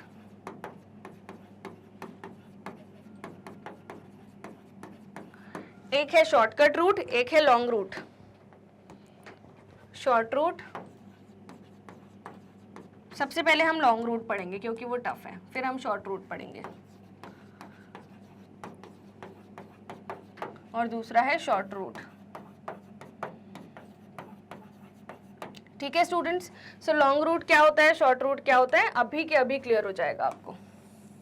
long route में जो हमारे एक्सपोर्टर साहब होते हैं, ठीक है, ये क्या करते हैं स्टूडेंट्स, ये हमारे एक्सपोर्टर है, मान लो ये एक बिल तैयार करेंगे जिसका नाम क्या है, शिपिंग बिल, ठीक है। अब ये जो बिल तैयार कर रहे हैं, शिपिंग बिल, ठीक है, आपने यहाँ पे देखा exporter prepares the shipping bill. Shipping bill contains details about goods such as port where the goods are to be discharge, country of final destination, exporter name and address, 5 copies of the shipping bill along with the following documents are then submitted, ठीक है। सो यहाँ पर इस shipping bill में सारी details होती हैं। इस शिपिंग बिल में क्या होती है स्टूडेंट्स, डिटेल्स होती हैं एक्सपोर्ट की, details of goods as well as exporter. इस शिपिंग बिल की कितनी कॉपीज होती हैं, शिपिंग बिल की 5 कॉपीज कराई जाती हैं, 5 कॉपीज। अब ये जो 5 कॉपीज है इसके साथ कुछ डॉक्यूमेंट जमा करने पड़ते हैं। अब ये डॉक्यूमेंट्स क्या क्या हैं ध्यान देना यहाँ पे, ये डॉक्यूमेंट हम ऑलरेडी प्रिपेयर कर चुके हैं स्टूडेंट्स। ये डॉक्यूमेंट्स क्या क्या हैं आप खुद देखिए, export contract, export order, letter of credit, commercial invoice, है ना। तो export contract, letter of credit, commercial invoice, इसके बाद है certificate of origin, certificate of inspection, marine insurance policy. ठीक है, तो हम यहाँ पे लिख देंगे कुछ 4-5 सर्टिफिकेट्स भी आपको याद रहे तो भी ठीक है। तो डॉक्यूमेंट्स में आएगा certificate of origin, marine insurance, export order, है ना, marine policies, marine insurance policies, export order, and हम यहाँ पे बिल जो है वो सारे लगा देंगे, जितने भी डॉक्यूमेंट्स हैं वो सारे लगा देंगे। इतना लिखो फिर हम आगे बढ़ते हैं। सो स्टूडेंट्स, ये सारे डॉक्यूमेंट्स जो हैं ये हमने लगा दिए। अब डॉक्यूमेंट्स हमें किसको देना है, ये पोर्ट सुपरिटेंडेंट को देना है, ये सारे डॉक्यूमेंट्स, है ना, किसको देना है, पोर्ट सुपरिटेंडेंट को। ठीक है, बट इसके पहले एक और स्टेप थी, ध्यान दो यहाँ पर। इसके पहले स्टेप क्या थी, 5 copies of the shipping bill along with the following documents are then submitted to the custom appraiser, ठीक है, एट द कस्टम्स हाउस। ठीक है, तो ये डॉक्यूमेंट्स हम सबसे पहले किसको देते हैं, documents with 5 copies custom appraisal को देते हैं। ये सारी चीजों को अच्छे से चेक करेगा। ठीक है, अब कस्टम अप्रेजर जो है, ये वाले जो डॉक्यूमेंट्स हैं उसके पास आ चुके हैं। ठीक है, port superintendent is approach to obtain the carting order. ठीक है, तो कस्टम अप्रेजर क्या करता है, कस्टम अप्रेजर ऑर्डर देता है, किसको, पोर्ट सुपरिटेंडेंट को, और पोर्ट सुपरिटेंडेंट क्या करता है, उसको बोलता है कार्ट करो इन ऑर्डर को, मतलब अब गेट के अंदर ले जाओ, पोर्ट के अंदर ले जाओ। ठीक है, so after obtaining the carting order cargo physically moves into the port. अब फाइनली गुड्स पोर्ट में जा चुके हैं। तो ये जो जगह है जहां से नदी जुड़ी हुई है और फिर शिप्स में सामान लोड होगा, ये फाइनली गुड्स पोर्ट में चले जाएंगे। अब ये एक्सपोर्टर सारी चीजें खुद कर रहा है। शॉर्ट रूट क्या है, वो क्लियरिंग एंड फॉरवर्डिंग एजेंट को अपॉइंट कर ले। शॉर्ट रूट क्या है, ये सारा काम करने के लिए वो खुद ना करे, क्लियरिंग एंड फॉरवर्डिंग एजेंट को अपॉइंट कर ले। ठीक है, आई होप आपको कस्टम क्लियरेंस क्लियर हो गया। ठीक है, मैंने बहुत शॉर्ट में आपको समझाया है। नाउ मेरे हिसाब से बहुत सारे exporters clearing and forwarding agent को ही अपॉइंट करते होंगे, क्योंकि इतनी ज़्यादा पंचायत उनसे होती नहीं होगी कि पहले कस्टम्स अप्रेजर को सारे डॉक्यूमेंट बना के दो, शिपिंग बिल तैयार करो, सारे डॉक्यूमेंट्स की कॉपीज तैयार करो, शिपिंग बिल की 5 कॉपी निकालो, फिर कस्टम अप्रेजर ऑर्डर देगा किसको, पोर्ट सुपरिटेंडेंट को, कि भैया कार्ट ले आओ, सारे आइटम कार्ट में डालो, एंड फिर पोर्ट में अंदर फिजिकली मूव करो, फिर वहाँ से पोर्ट से शिप में जाएंगे। सो बहुत ही लंबा प्रोसेस है, इसलिए सारे एक्सपोर्टर खुद नहीं जा पाते physically, and they appoint a CFA यानी clearing and forwarding agent. Clear हो गया स्टूडेंट्स? सो ये हो गया हमारा कस्टम्स क्लियरेंस क्रिस्टल क्लियर। ठीक है, कस्टम भी क्लियर हो गया, कॉन्सेप्ट भी क्रिस्टल क्लियर हो गया। ना क्वेश्चन जो पॉइंट नंबर 14, क्वेश्चन नहीं, point number 14, obtaining mate's receipt. अब ये क्या होता है मैम, मेड्स रिसिप्ट, मेड मतलब हमारा साथी, नो। ठीक है, मेड्स रिसिप्ट थोड़ा सा बड़ा कॉन्सेप्ट है, यानी थोड़ा सा कमर्शियल कॉन्सेप्ट है। सो फटाफट से वीडियो को लाइक कर दीजिए स्टूडेंट्स, चैनल को सब्सक्राइब करिए। Let's proceed to this obtaining maid's receipt. After receiving customs clearance, the goods are then loaded in ship, for which the captain of the ship issues a maid's receipt. Yes or no? तो ये captain की then है maid's receipt. अब क्या हुआ students, आगे देखिए point number 14 में, पॉइंट नंबर 14, ठीक है, obtaining maid's receipt.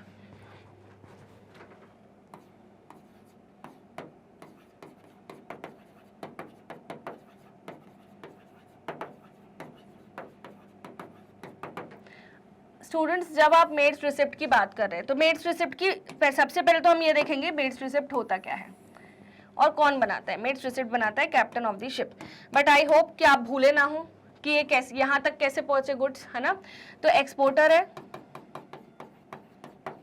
उसने क्या बनाया था याद है कि नहीं, शिपिंग बिल बनाया था। ये शिपिंग बिल विथ डॉक्यूमेंट्स उसने किसको दिया था, कस्टम अप्रेजर को। कस्टम अप्रेजर ने सब कुछ अप्रूव करने के बाद किसको बुलाया, पोर्ट सुपरिटेंडेंट को।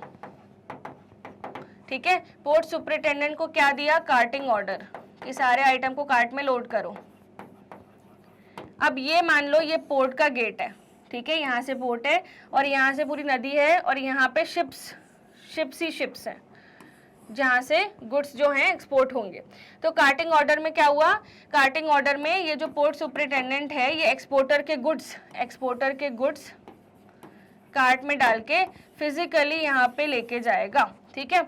अब गुड्स यहाँ पे आ चुके हैं, अब गुड्स कहाँ जाएंगे, शिप में जाएंगे। अब शिप में कौन होता है स्टूडेंट्स, कैप्टन होता है।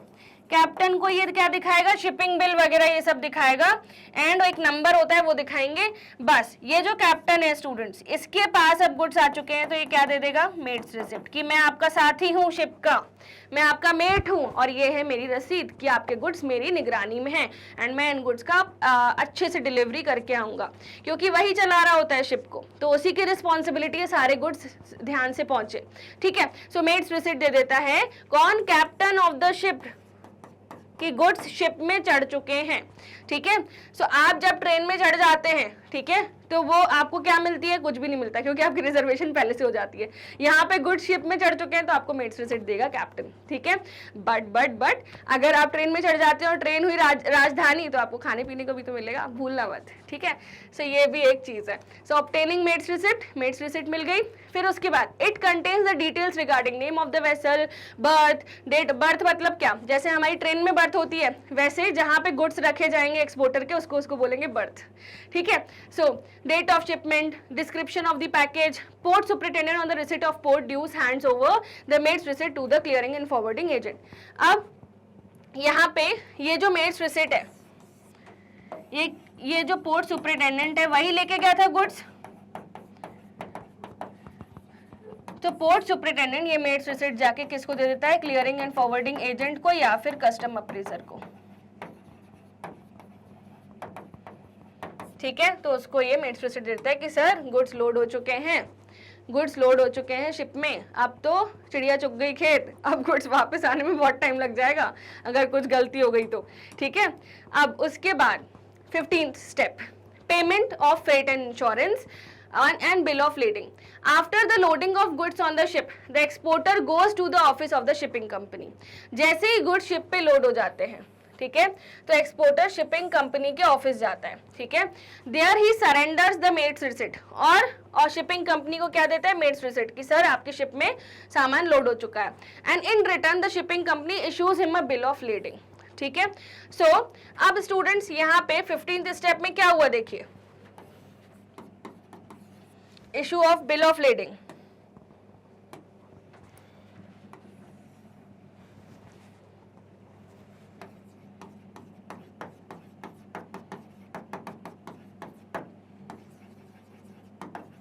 अब यहां तक तो हम पहुंच चुके थे, ये कस्टम अप्रेजर और क्लियरिंग फॉरवर्डिंग एजेंट के पास क्या आ जाता है, मेट्स रिसिप्ट आ जाती है। अब ये जो मेट्स की रिसिप्ट है ये किसको दी जाती है, एक्सपोर्टर को। एक्सपोर्टर ये मेट्स रिसिप्ट लेके जाके किसको दे देता है, शिपिंग कंपनी को, और शिपिंग कंपनी एक्सपोर्टर को क्या दे देती है, bill of lending. Bill of lending मतलब कि यस सर बिल्कुल आपका जो सामान है हमारी तरफ से बिल्कुल अप्रूव्ड है, एंड गुड्स आपके अब हमारी निगरानी में है, ठीक है, हम उसका पूरा ध्यान रखेंगे। फिर which is prepare triplicate, 1 copy to the exporter, 1 copy to the captain of the ship and 1 copy is for the importer. 3 copy बनती है इसकी भी। Now preparation of invoice, yes थोड़ा सा और बचा है, बस ध्यान से पढ़ना है थोड़ा सा और, है ना। After sending the goods N invoice is dispatched, goods is prepared. After sending the goods N invoice of dispatch goods is prepared. The invoice states the quantity of goods sent and the amount to be paid by the importer. Clearing and forwarding agent gets it duly attested by the custom. ठीक है। सो अब क्या होता है, goods तो जा चुके हैं, पर इंपोर्टर क्या बोलेगा, पक्का बिल लाओ गुड्स का। क्या बोलेगा, पक्का बिल लाओ गुड्स का। सो अब स्टूडेंट्स 16th स्टेप में हमें क्या करना पड़ेगा, इनवॉइस प्रिपेयर करना पड़ेगा। प्रिपेयर इनवॉइस, तो इनवॉइस कौन प्रिपेयर करता है भैया, जो बेच रहा है सामान वही प्रिपेयर करेगा ना इनवॉइस, एक्सपोर्टर, ठीक है। तो इनवॉइस जो है ये प्रिपेयर होता है and this is prepared by the exporter. So invoice exporter prepare करके किसको दे देता है, क्लियरिंग एंड फॉरवर्डिंग एजेंट को, और क्लियरिंग एंड फॉरवर्डिंग एजेंट ये इनवॉइस को किससे स्टैम्प करवाता है, कस्टम्स ऑफिस से। क्या लगवाता है इस इनवॉइस पर, स्टैंप लगवाता है, और फिर ये इनवॉइस किसको दी जाती है, इंपोर्टर को। तो भैया बिल भी तैयार हो चुका है, ठीक है। चलिए अब आगे बढ़ते हैं, प्रिपरेशन ऑफ इनवॉइस खत्म। अब पॉइंट नंबर 19 पर, securing payment. So after the shipment of goods, exporter informs the importer, then the exporter must send some important documents to the importer to claim the title of the goods. ठीक है. So the common documents are certified copy of invoice, bill of lading, packing list, insurance policy, certification of origin and letter of credit. ये सारी चीजें exporter importer को भेजता है कि सामान बिल्कुल रेडी है, अब आप पेमेंट कर दीजिए साहब जी, बहुत पंचायत झेलनी पड़ी है. फिर the exporter sends these documents through his or her banker with the instruction that these document must be delivered to the importer only when he accepts a bill of exchange. तो exporter क्या करता है, payment लेने के लिए सारे document, ठीक है. अब यहाँ पर प्रिपरेशन ऑफ इनवॉइस जो था हमारा, दिस वॉज, अगर आप ध्यान दें, preparation of invoice what point number 16, ये है पॉइंट नंबर 17, सिक्योरिंग पेमेंट.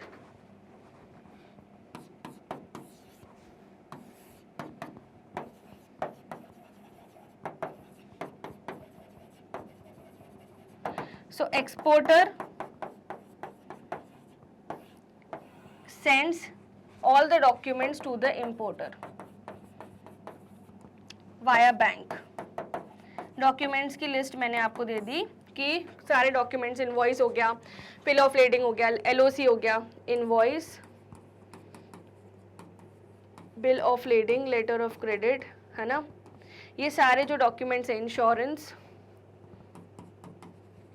जितने भी डॉक्यूमेंट्स, मेड्स रिसिप्ट की कॉपी, सारी चीज़ें ए टू जेड एक्सपोर्टर इंपोर्टर को भेज देता है और बैंक को इन्वॉल्व कर लेता है बीच में और बोलते हैं भैया अब बहुत हो गया, पेमेंट करो. ठीक है. नाउ आगे बढ़ते हैं अपन. ये भी हो गया. द इम्पोर्टर में accept the bill of exchange of 2 types. अब इम्पोर्टर के भी पंचायत है. वो क्या करता है, वो 2 तरह के बिल ऑफ एक्सचेंज एक्सेप्ट करता है. Documents against sight draft. In this case documents are handed over only against payments. यानी इसमें जब पेमेंट होगी तभी डॉक्यूमेंट दिए जाएंगे. ठीक है. तो जब पेमेंट होगी, तब जैसे ही पेमेंट होगी उसी वक्त एट साइट, मतलब सामने सामने बात हो रही है, जो पेमेंट है वो होगी, है ना. Documents against acceptance. In this case documents are handed over when the importer accepts the bill of exchange and agrees to make a payment in a specific period of time. तो ये कब दिया जाता है, against acceptance. Bill of exchange तब जैसे ही मिल जाता है, इंपोर्टर बोल देता है सर मैं आपकी 1 महीने में पेमेंट कर दूंगा. तो बस फिर खत्म कहानी. Now in case of site the importer releases the payment immediately, exporter bank receives the payment. But अगर एट साइट नहीं होता तो कुछ समय बाद पेमेंट मिलती है. ठीक है. सो इंपोर्टर जो है बिल ऑफ एक्सचेंज इस तरह से वो एक्सेप्ट करेगा. ठीक है स्टूडेंट्स, आई होप आपको इतना समझ में आया. फटाफट से इतना नोट डाउन करिए, देन हम आगे बढ़ते हैं. सो स्टूडेंट्स, इंपोर्टर जो है या तो तुरंत पेमेंट कर देता है यानी एट साइट, या फिर बाद में करेगा. उस हिसाब से एक्सपोर्टर को एग्री करना पड़ेगा क्योंकि उसके पास कोई और चॉइस नहीं है. Okay. Now at the end अब क्या होने वाला है, after receiving the payment for export, the export needs to get a bank certificate which says that necessary documents have been negotiated, payment is received. सब कुछ अच्छे से हो गया. ठीक है. तो अंत भला तो सब भला.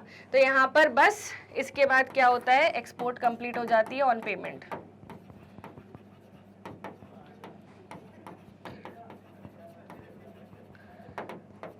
सो यहाँ पे एक स्माइली बना देते हैं स्टूडेंट्स, क्योंकि हमने बहुत ही मेहनत से सारी चीज़ों को पढ़ लिया है. ठीक है. अब वापस आओ, जितने भी नोट्स मैंने आपको बनवाए थे.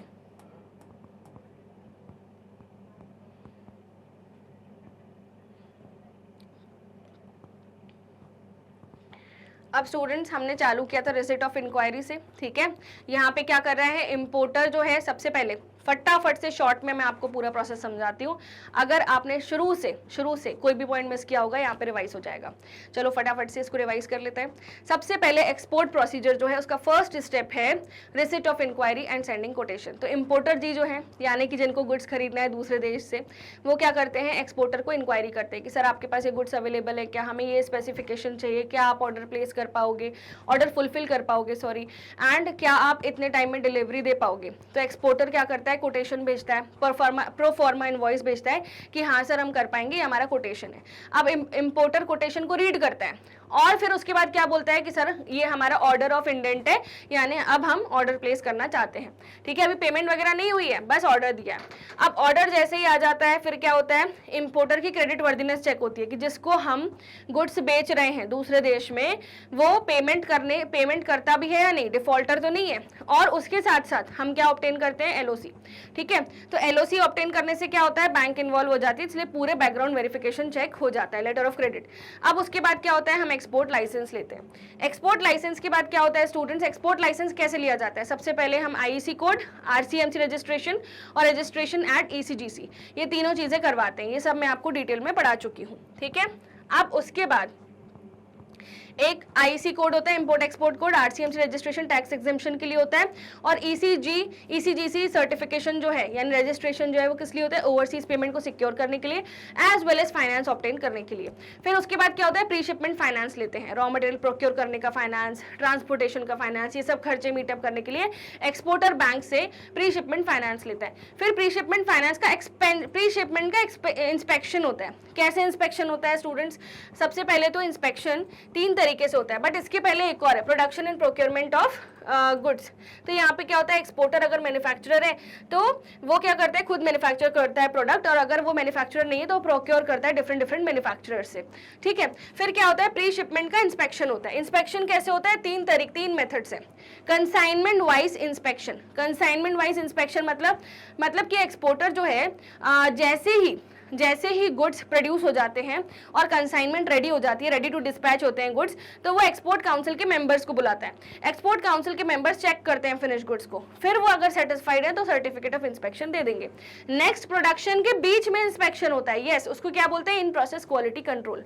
अब इन प्रोसेस क्वालिटी कंट्रोल क्या होता है? एक्सपोर्टर जो है वो इंस्पेक्टर को बुलाता है, बोलता है कि प्रोडक्शन चेक कर लो सही है या नहीं, आपकी क्वालिटी के हिसाब से हो रहा है या नहीं, एंड क्वालिटी कंट्रोल एक्ट जो था ना उसके हिसाब से सारी चीजें होती हैं। फिर अगर वो सेटिस्फाइड है वो सीओआई दे देगा। फिर सेल्फ सर्टिफिकेशन, एक्सपोर्टर खुद ही इतना सेल्फ रिलायंट है, सेल्फ सर्टिफाइड है कि यस उसके पास ISO 9000, ISO 2000 जैसे सर्टिफिकेट्स हैं, ठीक है। और इसके साथ साथ वो फिर भी एक्सपोर्ट काउंसिल के मेंबर को बुलाता है, बोलता है आइए इंस्पेक्शन कर लीजिए। बट सेल्फ सर्टिफिकेशन बेस्ट होता है, एक्सपोर्टर को बहुत सारी फॉर्मेलिटीज पूरी नहीं करनी पड़ती। उसके बाद ऑब्टेनिंग एक्साइज क्लियरेंस। अब अगर exporter export excise duty already paid है तो रिफंड क्लेम करेंगे असिस्टेंट एक्साइज कमिश्नर से। अगर नहीं पेड है तो हम उसको एग्जेम्प्ट करवाएंगे under with the excise commissioner application देके। बट इन दोनों ही केसेस में हमारे पास एक सर्टिफिकेट होना चाहिए जिसका नाम है RCMC सर्टिफिकेट, है ना, रजिस्ट्रेशन कम मेंबरशिप सर्टिफिकेट, जो टैक्स एग्जेम्पशन के लिए होता है। फिर हम COI लेंगे, यानी कि इंपोर्टर बोलता है हमें COI दो, तो COI क्या होता है? सर्टिफिकेट ऑफ ओरिजिन, यानी एक्सपोर्टर जो है जिसने गुड्स मैन्युफैक्चर किए हैं वो उसी के देश में मैन्युफैक्चर हो रहे हैं या नहीं, वो उस चीज का सर्टिफिकेट होता है।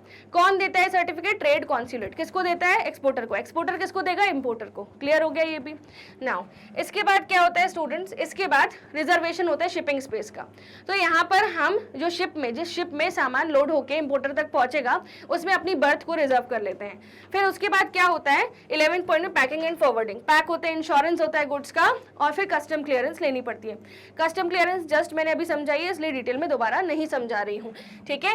एक लॉन्ग रूट जिसमें शिपिंग बिल बनता है, डॉक्यूमेंट्स बनते हैं, कस्टम्स हाउस को दिया जाता है। फिर उसके बाद कस्टम्स हाउस उसको अप्रेजर को, पोर्ट सुपरिटेंडेंट को बोलता है, पोर्ट सुपरिटेंडेंट यानी पोर्ट के अंदर वो गुड्स ले जाता है। फिर captain of the ship mate's receipt देता है, और short route clearing and forwarding agent आप अपॉइंट कर लो। फिर नेक्स्ट क्या होता है? मेट्स रिसिप्ट मिलती है। अब ये mate's receipt captain of the ship किसको देता है? पोर्ट सुपरिटेंडेंट को, और फिर वो एक्सपोर्टर के पास जाती है। पॉइंट नंबर 15 में एक्सपोर्टर इस मेट्स रिसिप्ट को शिपिंग कंपनी को देता है, शिपिंग कंपनी एक्सपोर्टर को क्या देती है? Bill of lending. अब क्या होता है? अब चाहिए भैया एक्सपोर्टर को पेमेंट, ठीक है, तो इनवॉइस प्रिपेयर करते हैं, इंपोर्टर से पेमेंट लेते हैं, बस कहानी खत्म। इंपोर्टर तुरंत पेमेंट कर दे तो एट साइड, तुरंत नहीं करे तो एट साइड नहीं कहलाएगा, कुछ समय बाद पेमेंट करेगा। बट एक्सपोर्ट जो है बैंक से क्लियरेंस मिल जाता है कि एक्सपोर्ट कंप्लीट हो चुकी है।